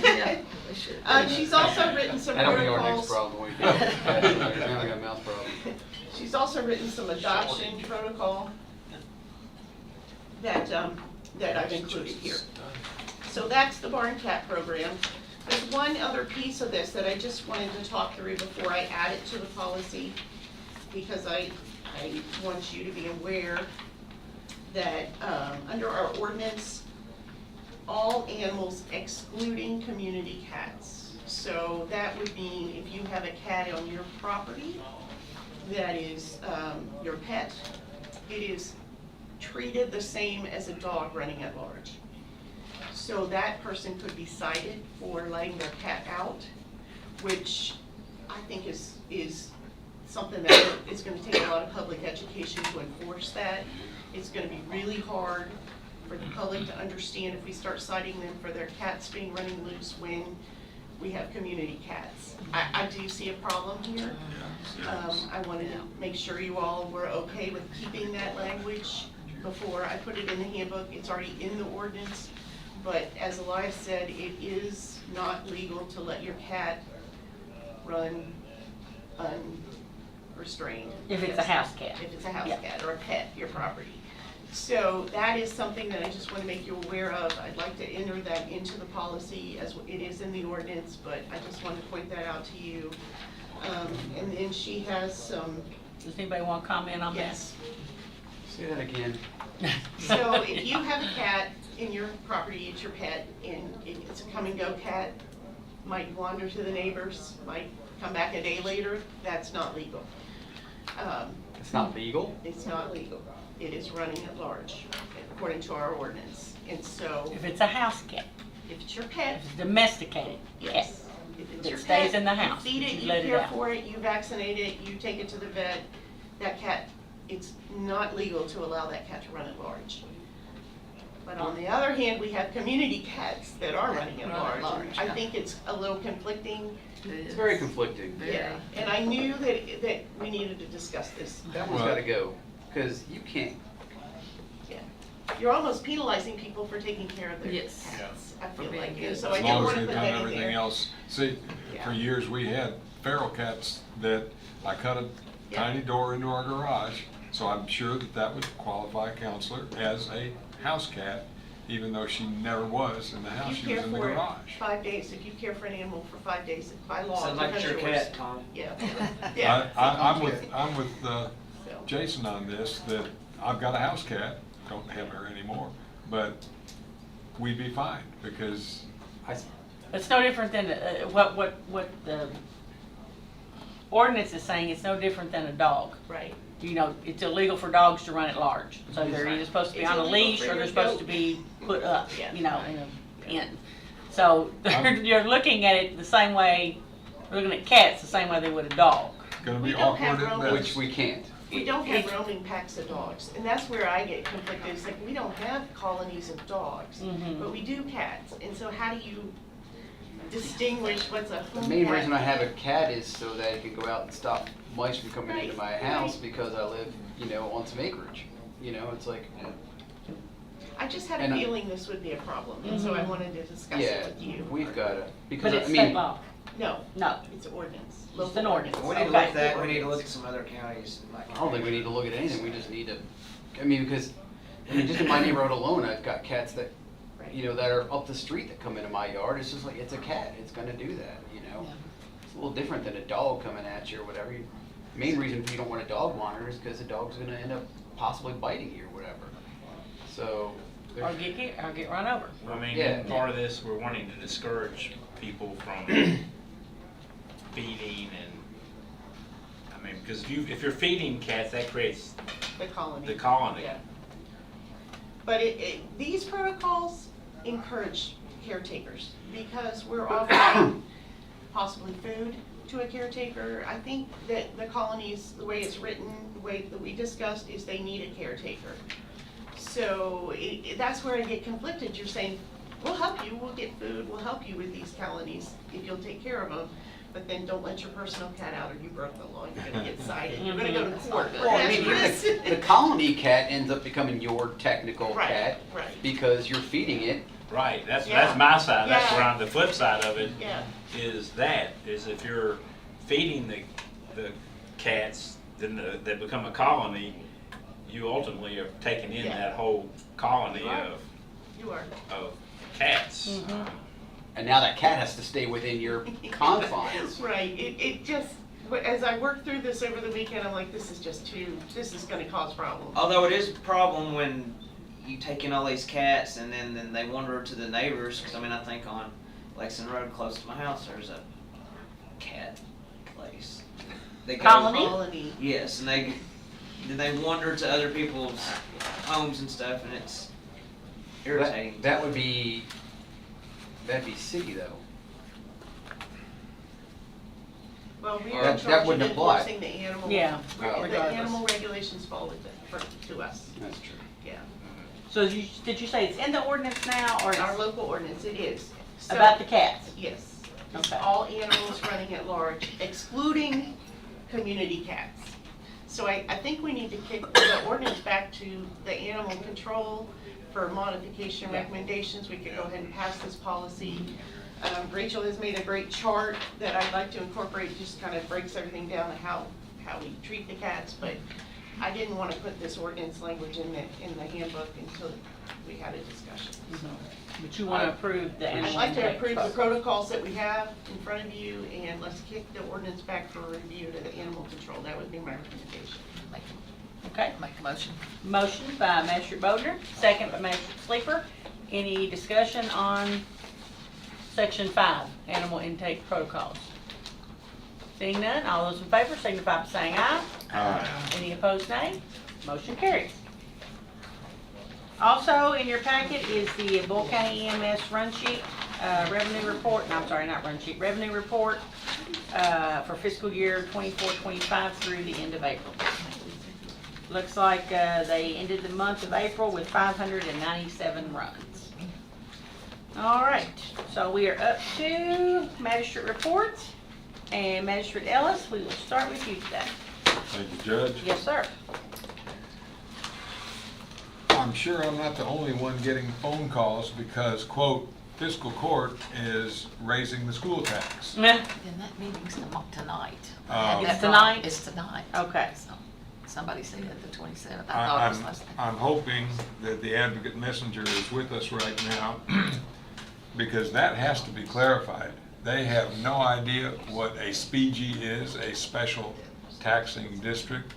They don't realize that under Kentucky revised statutes, once there's a SPG, they're accountable to the state for certain parameters of increased taxes. And we're fiduciaries for a very large budget, but we have very limited counselor, or to my knowledge, no direct control over school taxes, library taxes, and several others that were approved by prior courts. That's right. I mean, we've had that issue before with another SPG, and that's why I think if we have issues with that, I mean, all we can do is say we don't agree, but it still can go forward. Like I think we did that already, like maybe last year. So I mean, it's something that you need to talk to your legislators about to get changes or whatever, because we just don't have that power to do anything about it. I appreciate that. So I hope that's made clear in the next edition of the Advocate Messenger. Number two, I've been stunned. Any of you who ever put anything, and I try to make it usually issues that are of concern, on Facebook, if I get 30 or 40 responses, I feel like people have paid attention to it. But in 30 or 40 responses, normally 1 or 2 people will share that issue. This issue, coming from the cattlemen, coming from Danny Lay's initiatives and others, is so profoundly pervasive in this county now that we've had a roost in the city, but that tree's been cut down, so they've moved elsewhere. I talked to another constituent who lost a calf, curiously, the day that I put, I think it was Thursday, a new piece of information that once again Danny Lay sent me about what's going on at the national level. Now we have not only Andy Barr initiating things in the House, but a gentleman from another state is doing the same thing in the Senate. But the shock to me is I've got something like 32 or 33 responses with a like, which is good, but there are over 40 shares, which has never happened before. But please, for the good of our cattle producers, for the good of your cats and dogs, for the good of any farm animal, for the economy, for the good of that child who goes out with his or her mother or father to check on the cattle and witnesses the horror, the absolute horror of a cow being attacked during birth. And in some cases, that not only results in death of the calf, but the cow is killed as well. And I don't want to get any more descriptive than that, but you can just imagine. So if you would be so inclined, please look at my Facebook post and share it, because every one of us must have 100 friends on Facebook or more. And all those people will see it, and some of them will be from California, Florida, New York State, elsewhere, and hopefully they'll share it too, so that we can find ways to handle black vultures. Potholes speak for themselves, and I know the guys are working on them, but they are really pervasive in my district right now.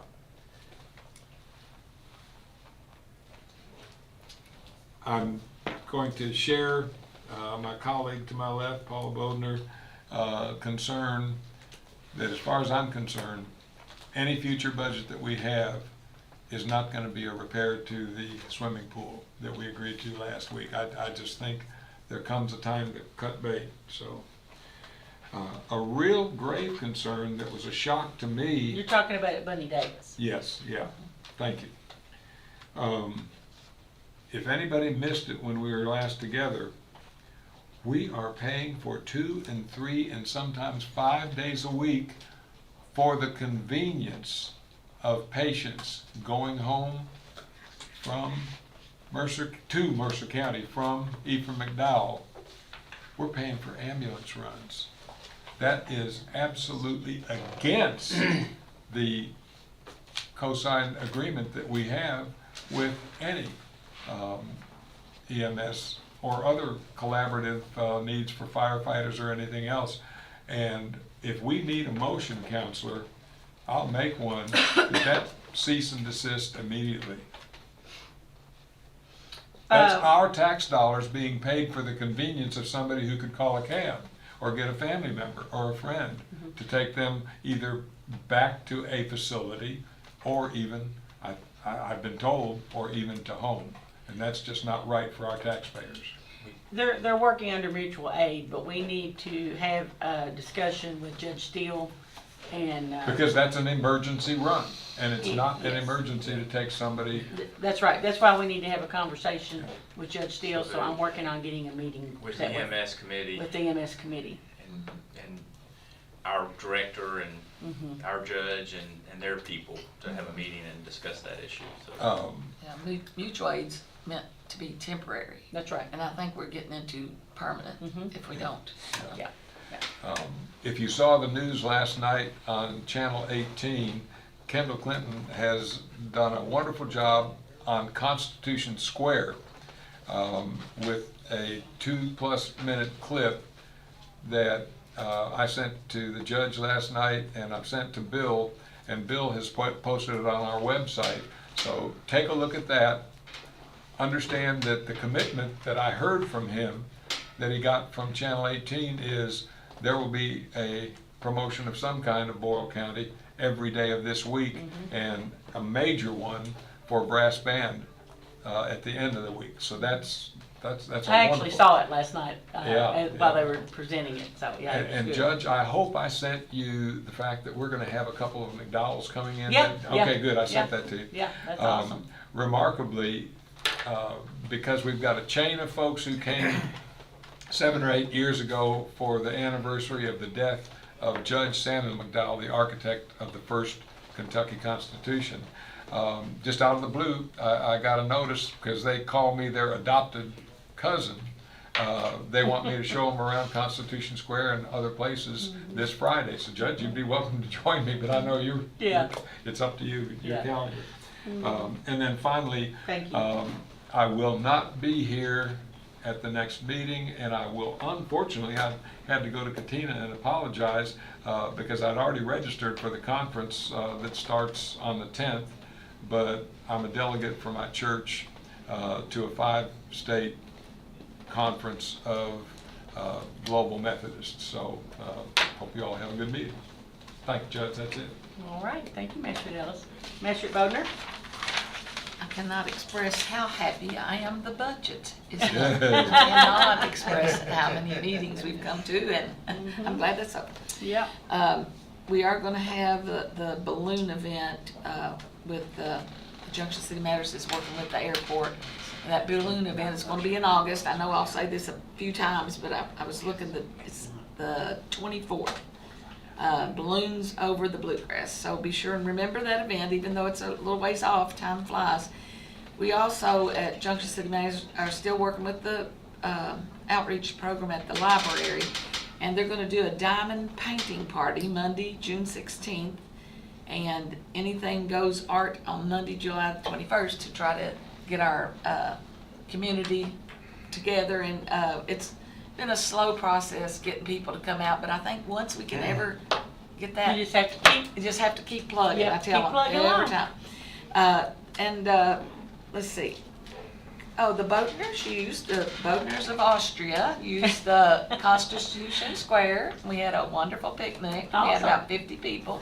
And it was wonderful. Every year we have it there, and we just love it. It's perfect. Had perfect weather. Great. So I had a lot of Bodners out there on that one corner.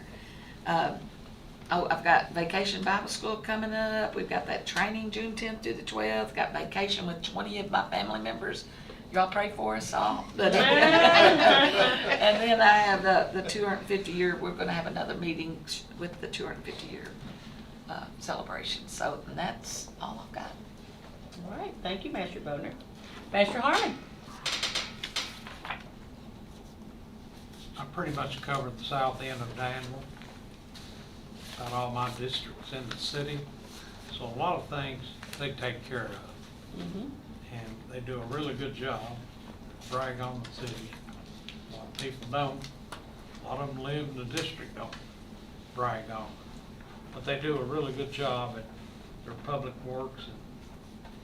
If I call EMS, Boyle County Rescue Squad, will be there in 4 minutes. Now, going to Lebanon Road may take about 6, but that's all right. They can still give me CPR and breathe for me and get me to Lexington. Yeah. And the battery might run out. You never know with a pacemaker. But I think as working together, we do work well with the city. And the city does what they can do within, like my district. They do a really good job. And a lot of times we don't compliment our other folks that we live beside. But I want to say that for the city of Danville and Boyle County, it's a good working relationship. That's all I got. Thank you, Master Harmon. Master Cullen? Yes, the Sheriff's Committee met this morning, myself and Steve Sleeper, along with Taylor Bottoms and Kyle Lyons. We discussed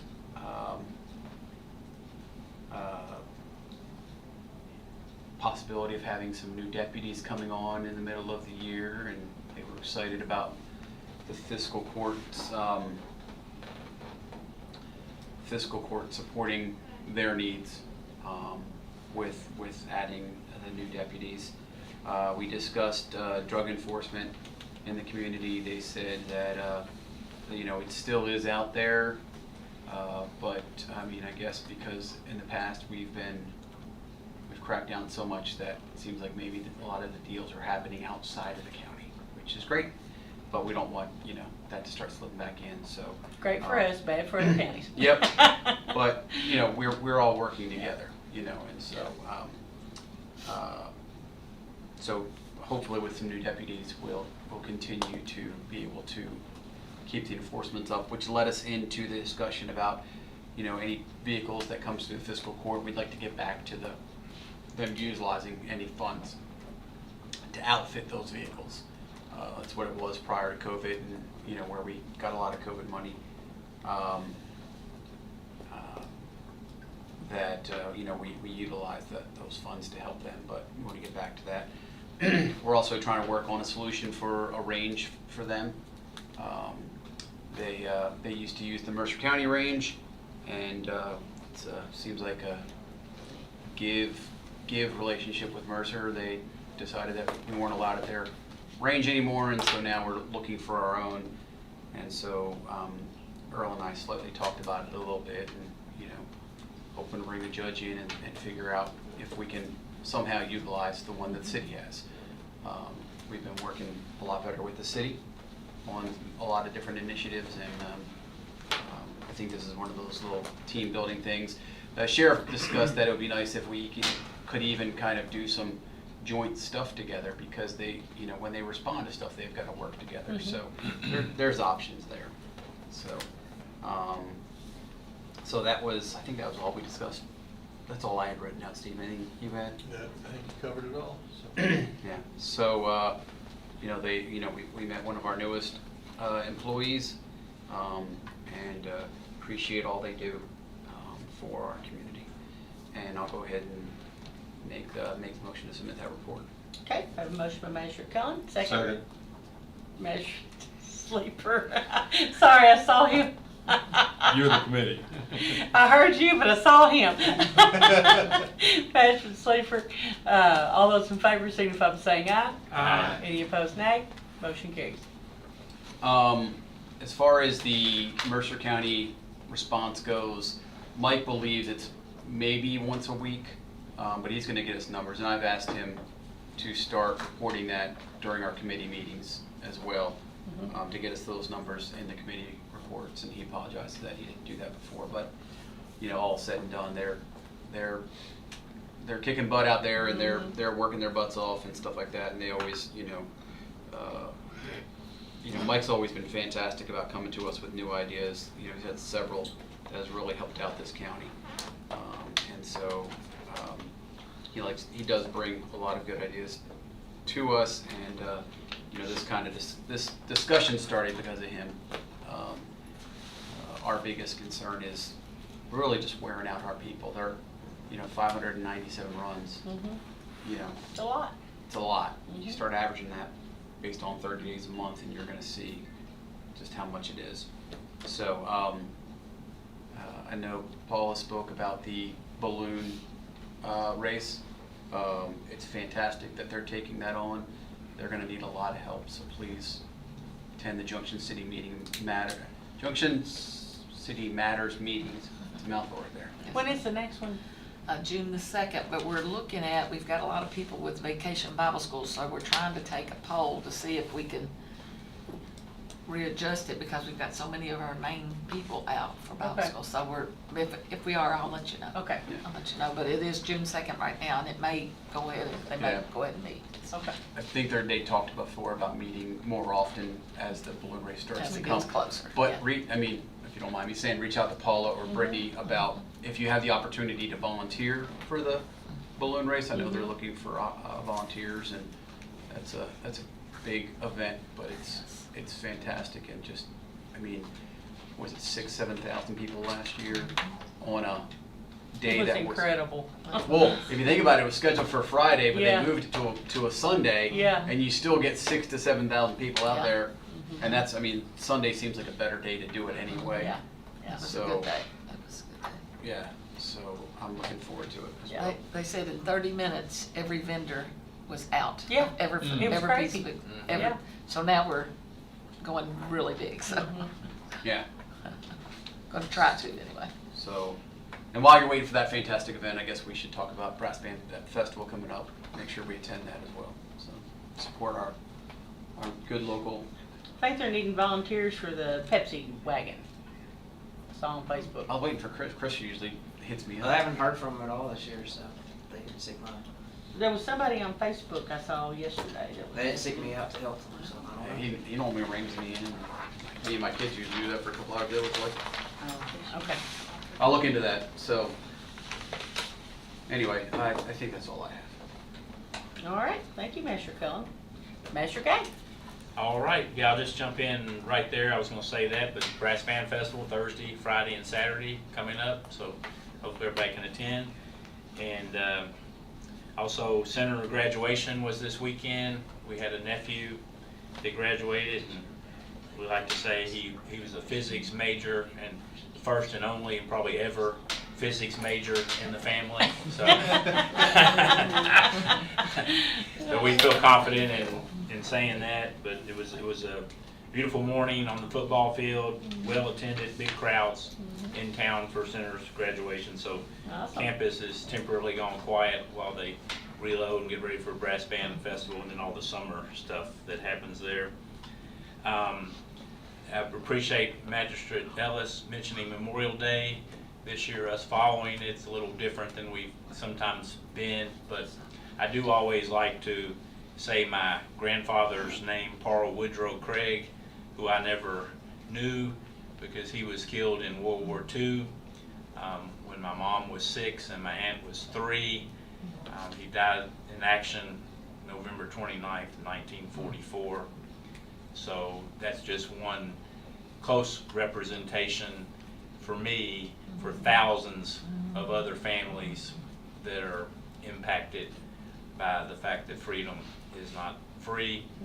And by the grace of God, he was a little bit older and had my mom and her sister, and so his legacy has now become 5 grandchildren, 11 great-grandchildren that are all now older than he was when he was killed, and 8 great-great-grandchildren. Wow. What a legacy. So, And Santa Claus. that's right. So I'm always reminded that it's important that we do earn that sacrifice. Yes, that's absolutely correct. And then I would close my comments by saying that I hope we'll adjourn in the memory of Jeff Jewell, Yes. who also was mentioned in Magistrate Ellis's prayer, and I appreciate that. Who was a friend to many and a great contributor to this community, and will be greatly missed. And so I want to also extend my condolences to his family, friends, and co-workers. Thank you. Thank you, Master Cain. Master Slipton. Yes, I too just echo what Magistrate Gay said about Jeff Jewell, and so I extend my condolences as well. On May 14th, I attended 3 hours of virtual ethics training that the KMCA put on. It was an excellent program. When it started out, it was so basic, I thought, well, you know what, but they got into even insider trading with politicians. I mean, it was a broad spectrum approach, and it covered a lot of ground, and I highly recommend you obtaining the PowerPoint slides. You need to take that training to Washington. Now, what was that from again? It's from Ethics. KMCA, it was on ethics. KMCA, okay. Yeah. They don't offer ethics training to the judges. No, I didn't think so. If I might interrupt a moment, it was just so astounding to see on the news this weekend that a member of Congress, newly elected, I think, in maybe the last of the previous election, campaigned because he thought that the person there that he beat was doing insider trading, and somehow he's under investigation now because he's gone from $1 million net worth to more than $3 million worth in a very short period of time. Amazing. So it is just amazing, the corruption that needs to be looked at. So I'm really glad I didn't get to watch that KMCA, but I'll try to get that. Yeah, go on site and get the slides. May 15th, I met with Boyle County Homeless Coalition. Of course, they presented today, and reiterate how pleasing it was to see the progress that they have made, and also to reiterate that everyone that can attend the P&Z meeting on June 10th at 2 o'clock in support of that initiative. I missed the May 19th EDA due to being out of town. I took my granddaughter that I've been homeschooling. She graduated this month, and we took her on a trip to Gatlinburg as a senior trip, so we enjoyed that. Went on the Titanic. I didn't even get wet, so. Nice. Yeah, they give you that boarding pass where you, at the end, you find out if you're the passenger you are, whether or not you survived, and none of us survived except for Jean. She was drowned. Jean didn't have room on the door for you, huh? Yeah, she wouldn't let me out the lifeboat, yeah. Sheriff Committee met, we already heard about that. Upcoming events, June 5th, HUD Housing Resource Fair is occurring at 9 to 2 on June 5th at the Crescent Drive location. That's something, housing is a big issue and multifaceted problem in our community as well as others, so I want to attend that and see what's going on there. This is out there a ways, but on July 14th from 1-3 p.m., myself and a couple friends, Larry Kamick and David Patrick, we're going to be auditioning for Seniors Got Talent. And awesome. And so if we advance, we'll go to the Lexington Opera House on September 9th. But oh, wow. I don't hold out that we're going to advance. Do you win like a voucher for a new hit? Yeah. So, that's all. And what is your group called? Well, it's under development. Oh, okay. That's a good name. Under development. It's a good name. Under talented too, probably. I doubt that. I doubt that. All right. Well, cool. That's going to be very interesting. It'll probably be a stand-up comedy routine. Yeah, that'd be great. All right. Thank you all very much. County Attorney.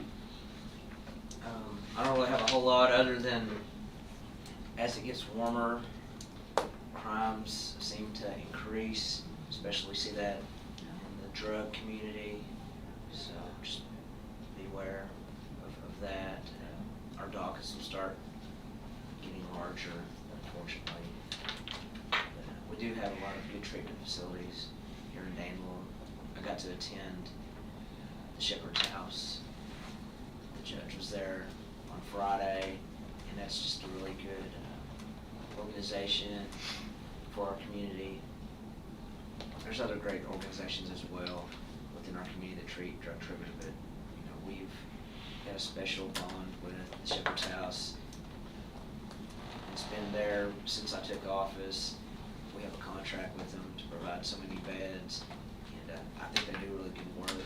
So I was really excited to get to go there and hear some of the stories of some of the people that have triumphed over evil, so to speak, the drugs. There's one lady, and I was reminded that, I led her to the Shepherd's House, but I was kind of doubtful that she would succeed. And Bryce Gibson, he reminded me of this person, and it was great. She is now a poet. Maybe she was always a poet, but she's a published poet now, and read a beautiful poem that she had written. It was really great to go there and just hear the stories of some of the people. And yes, breast band's going on this week, starting Thursday. We're having the gallery hop Friday and Saturday. Also, Boyle County is having graduation ceremonies on Saturday, and they'll have their thing where they do the overnight, play a bunch of games and have a lot of fun. Keep them safe. Project Graduation, I Yeah. think that's a great event. Yeah, Always it is. donate to that. It's great to keep them off the roads and a good controlled environment. And I don't know if I heard this news, maybe Jamie can confirm, but at center graduation, was there like a stage collapse where someone, it could have really gotten hurt?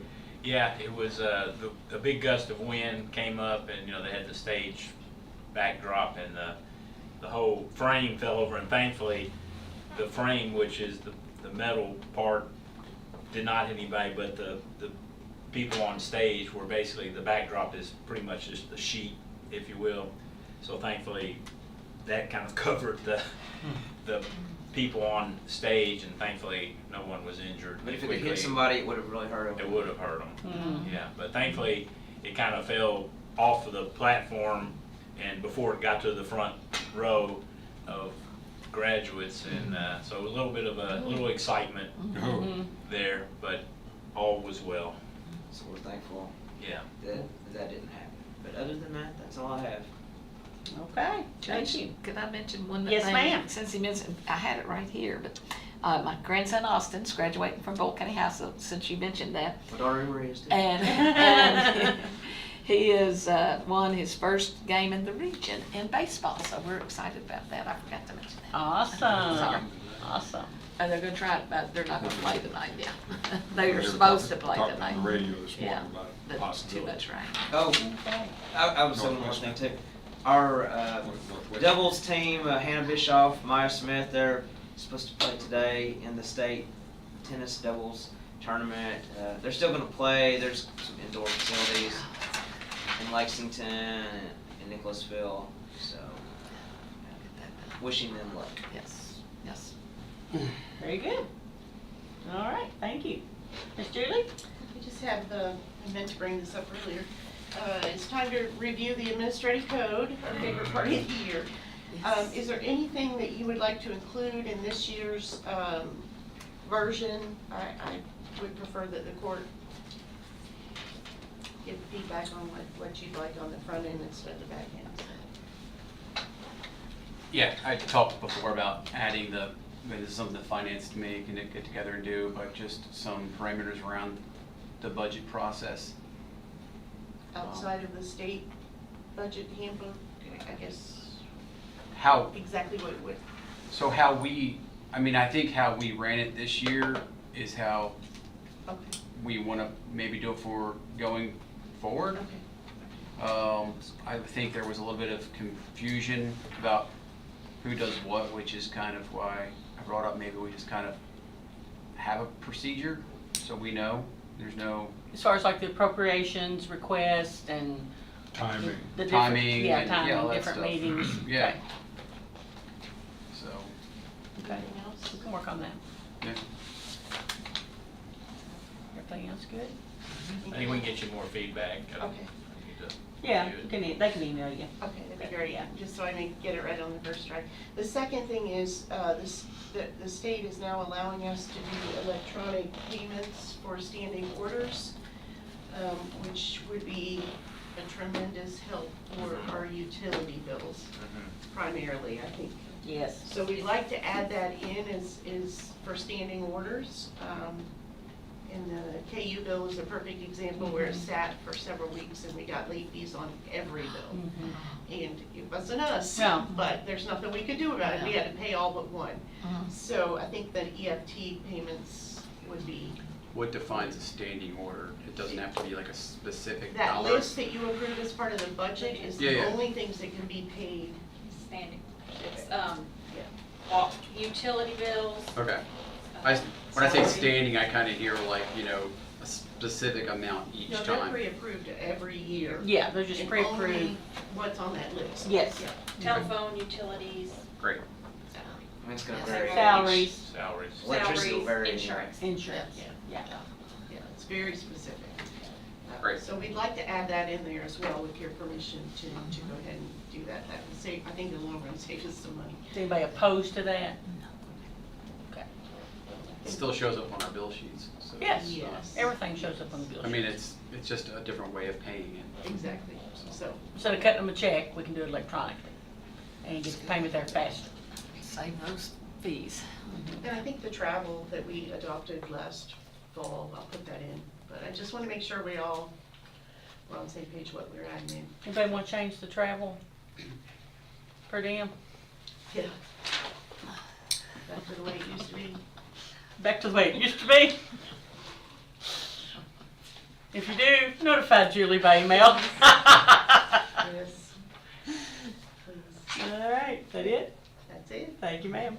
All right, I'll close this out. Let's see, coming up, if you haven't registered for the Joint Magistrate Judges Conference, be sure and do that. Contact Katina, and she will get your registration and your rooms booked for you. Is that the one in June? That's the one in June, yes. 10th through the 13th, I believe, was the dates on that. So just let her know, and she'll do that for you. This week looks like we have on Wednesday airport ribbon cutting. So anybody that's interested in attending, that's at 3 o'clock on the 28th. Also that morning, EMA and first responders will be having a tabletop at Perryville City Hall at 9 o'clock, and that is to discuss the scenario of a mass casualty shooting. So you sit around, they throw out the topic, and then they all discuss, you know, what's going to take place, who's going to take care of it, anything that can come up. They discuss all that, and then that way it helps prepare them for a real scenario. Will that be both Taylor and Parker, or? It's EMA. Brian's in charge of that, so okay. he's sent out invitations. I'm not sure exactly. I'm sure it will be though, but I mean, because but it'll be different. Fire department, EMS, law enforcement, will all be there.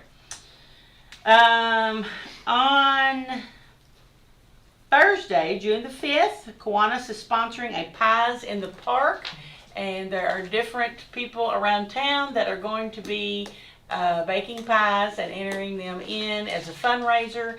You get to taste a pie, and then you get to bid on your favorite pie. So I will be submitting 2 chocolate pies for that event, so everyone come down to Constitution Square and enjoy Pies in the Park on July the 5th, and that starts at 4:30. June. June, I'm sorry. Thank you. Keep me straight over here. June 5th.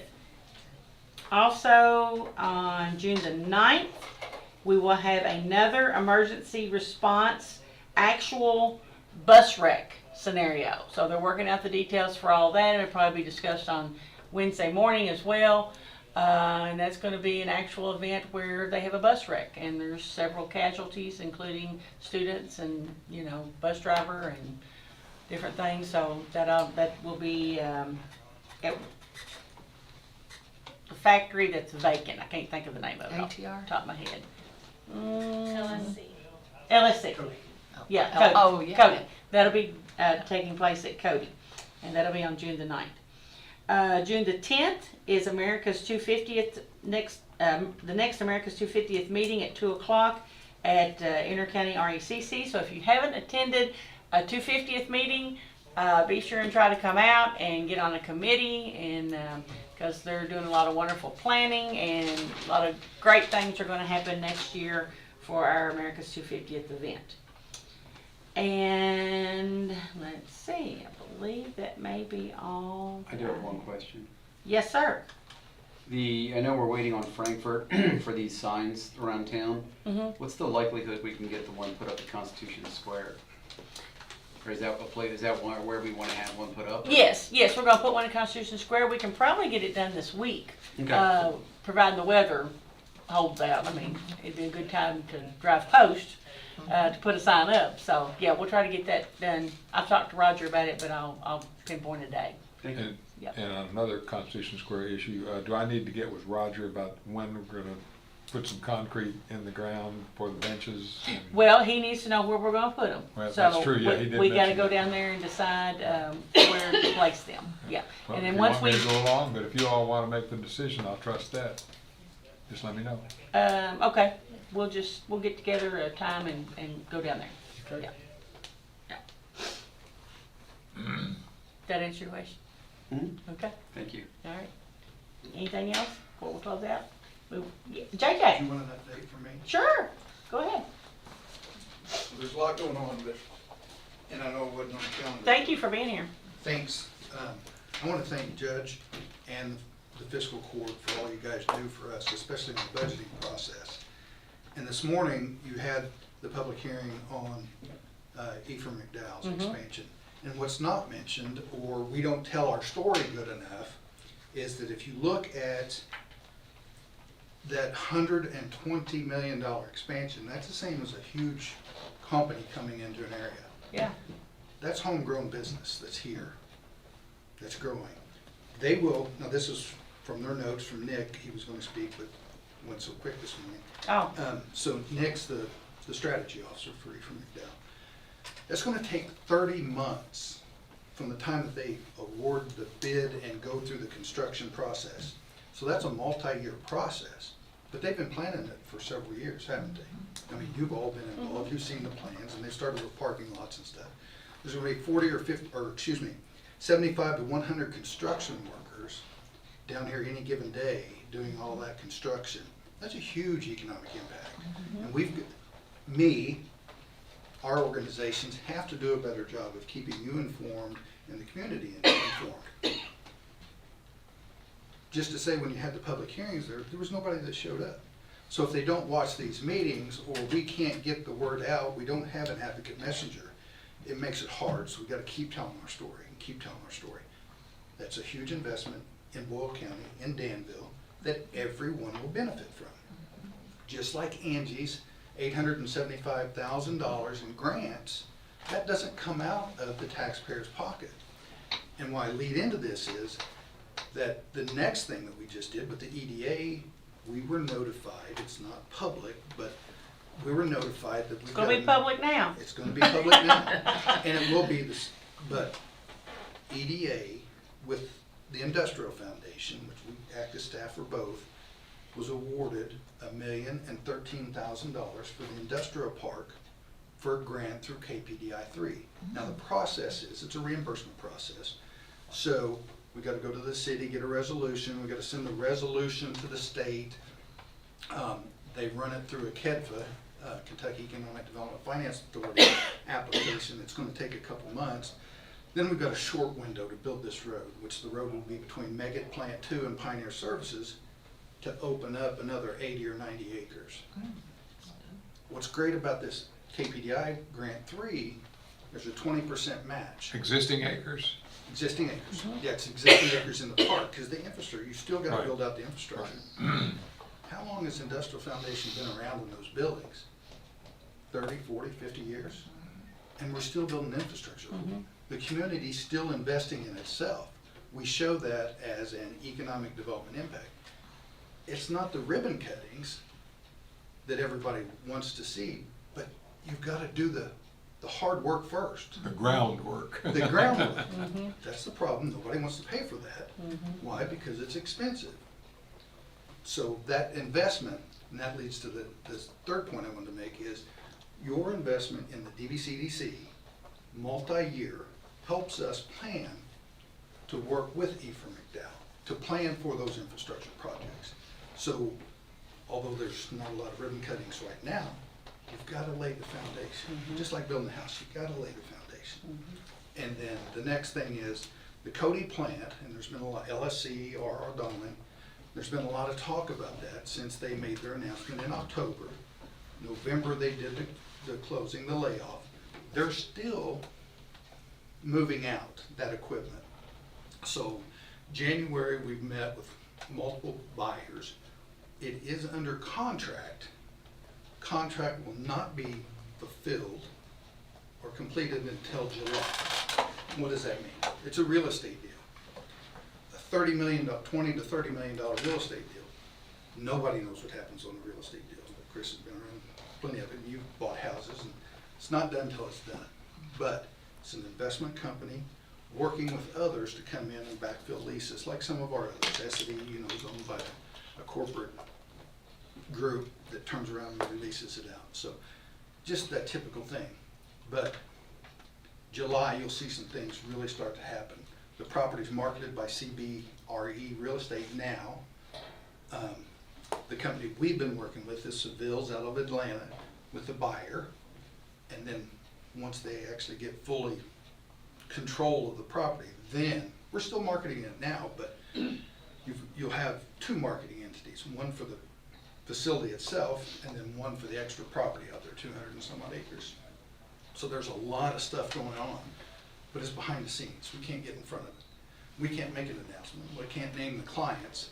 And you'll hear a lot of people say, well, they're not doing anything, they're not. No, there's a lot of stuff, but we cannot get in front of the process.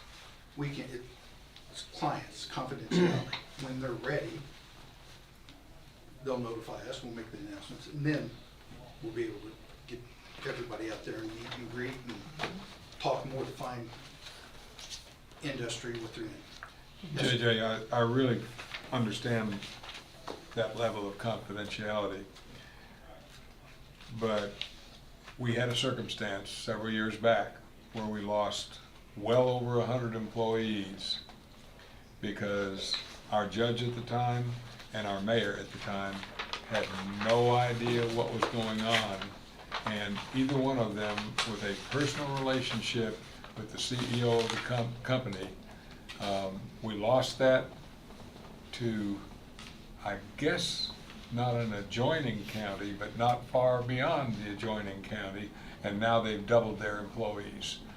I understand confidentiality and contracting at that level, but there's got to be somehow an understanding that as fiduciaries, we might not at our level need to know, but the judge and the mayor, I think we can trust them to hold confidentiality because that was an egregious loss of what was a major employer for years here in Boyle County.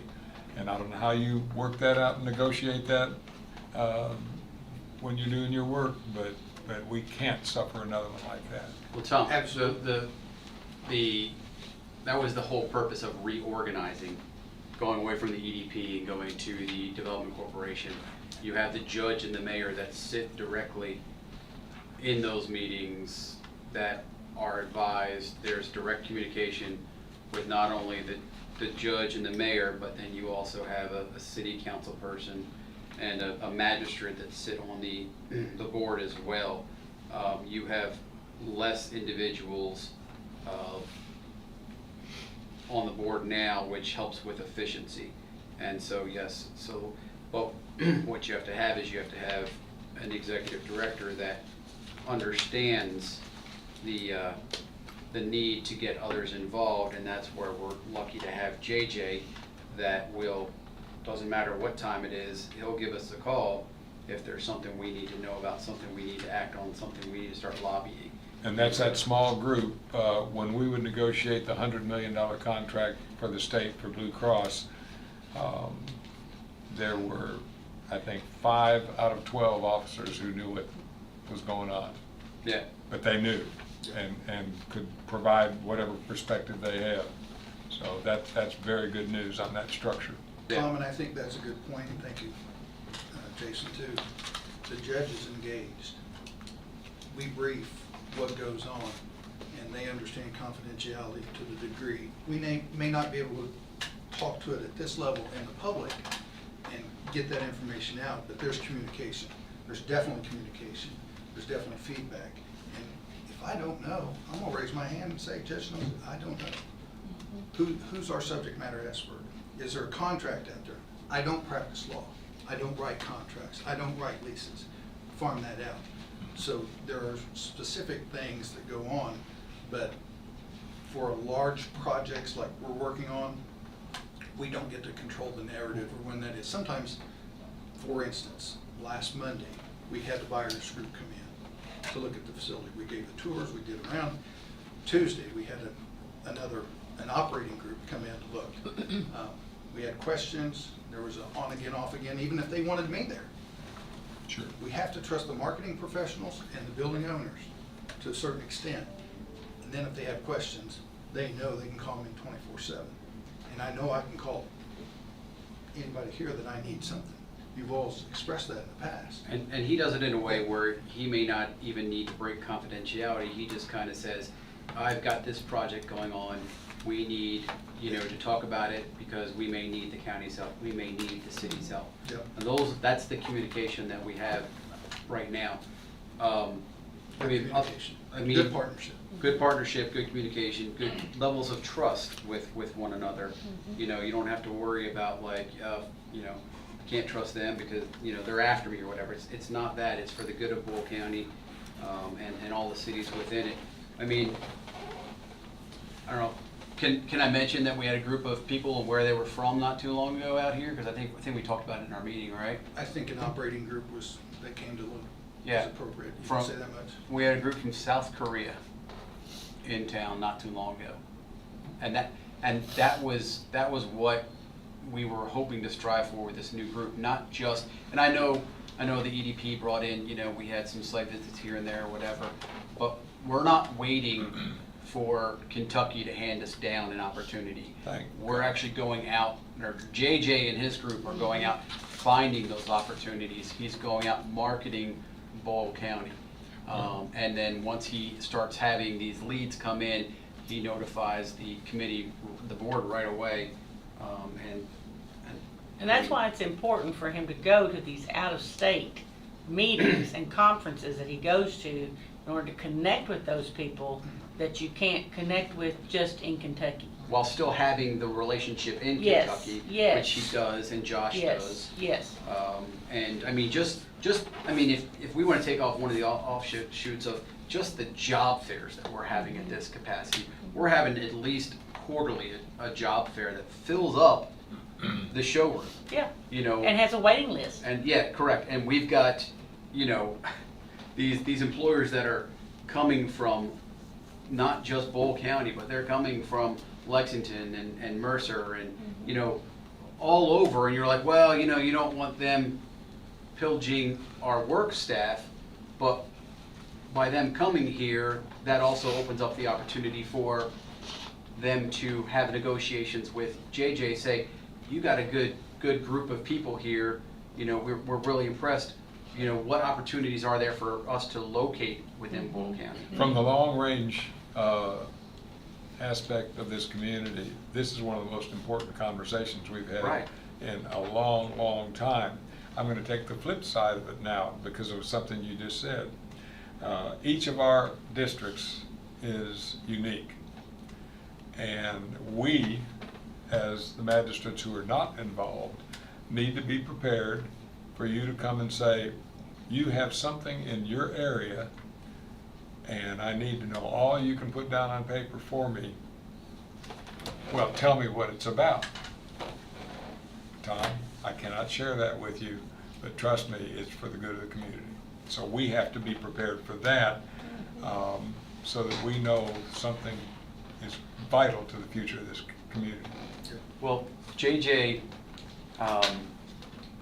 has been extremely active with Junction City Matters, helped them get their 501c3.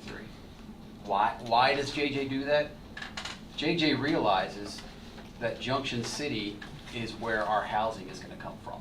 When these people come into town, they need houses, and Junction City is providing a lot of those houses right now. They've got the availability. So if you have, it's okay, great, you've got a good housing area to go into. What's in that community? Well, that's where Junction City Matters comes in.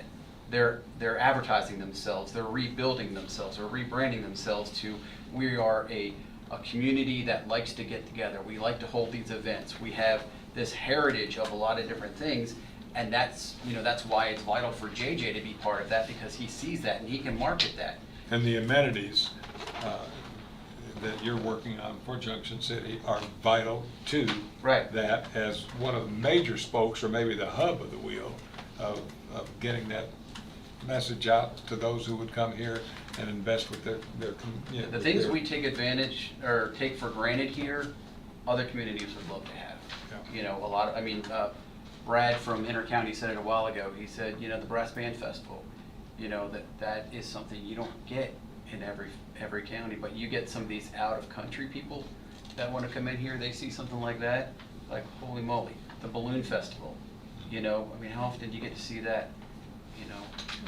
So the reach that this economic development corporation has right now is, it's just all over. I mean, and Parable's right there too.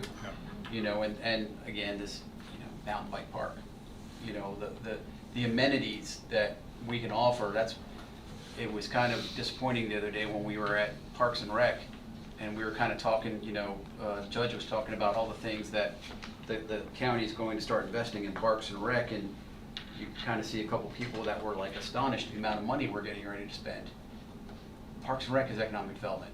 If you don't have things for people to come in and do, when they're here, they're gonna ride out their lease and they're gonna start looking for other places, because last thing you want is a workforce that is bogged down by, you know, problems at home because there's nothing for their kids to do, there's nothing for their families to do. Yeah. So, you know, so it was sad because, you know, kind of took the sales out of this great announcement we thought we were making in Parks and Rec.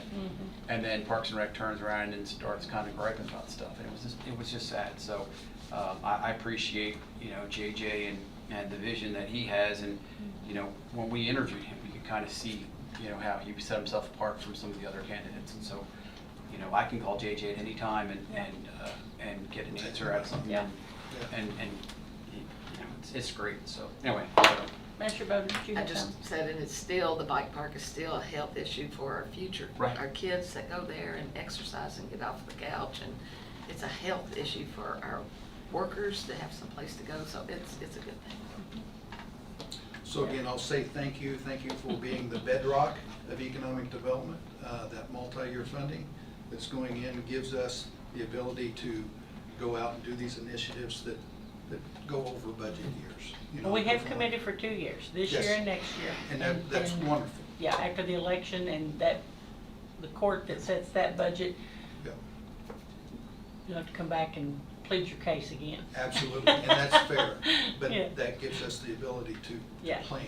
Yeah, Because for this year when and you've next got year. small business initiatives that are just getting ready to kick off, you know, we've Awesome. been planning on those all year. Yeah. So thank you guys for your help. That's music to Jamie's ears, small business initiatives. That's Yep. right. Yeah. Thank you. All right, thank you. Appreciate it. Appreciate you having the update, JJ. One thing I want to do, I've just been sitting here studying over this, and I think, even though Shannon said that the standing orders were included in the budget, I think we should do a separate motion to approve those, because when we were going through them a while ago, everybody was not clear on what they are. So the annual standing orders are for insurance, health, dental, and life, utilities, project debt service, and salaries. I move we approve the standing orders as presented. Have a motion by Magistrate Gay, second by Magistrate Sleeper. Any discussion? So this is strictly taking advantage of the new state opportunity to pay the standing orders. We're just approving them No, we're separately from the approving budget. just the standing orders as part of the budget. Oh, But I want to make a separate motion Okay. to All right, approve gotcha. the standing orders. Yeah.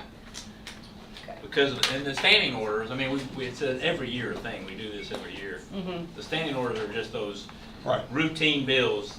It's almost like they're your budget bills. Exactly. You can go on and pay them and not have to wait. They're your own budget Yes. bills, they're budget. Where the fiscal court. Meets, yes, yeah. Yeah. They have a deadline, a due date, and they have to be paid regardless of when the bills come Right, before the right. court. So that's, yeah, standing orders. All right. Anything else? When you're You wanna closing, vote I on know that? we're gonna be talking about closing in Jeff Jewell's memory, Yes. which I appreciate. Jack has reminded me that there's 77 names on the wall of Boyle Countyans that also gave their lives with Memorial Day passing, so Yep. if we can all remember those. I know Tom did a good I job. think we can remember all those Yeah. that gave all, but especially our local folks. Right. All right, all those in favor of the motion signify by saying aye. Aye. Any opposed, nay? Motion carries. I will now ask for a motion to adjourn. Make that motion, we adjourn. Measure Collins, or second? Second. Measure Gay. We do want to adjourn in memory of Jeff Jewell and in memory of all of our military that paid it all for us to have the freedoms that we have today, and for the 77 names of our local military people that are on the Veterans Wall. Do we stay around for the iPads, or what's the deal? Schedule an appointment with. Schedule? Vote, vote, vote, vote. Yeah, we then gotta can vote, go we gotta vote. All those in favor signify by saying aye. Aye. Any opposed, nay. Motion carries. We're adjourned. If you stick around, you gotta pay bills, you gotta buy bill lunch.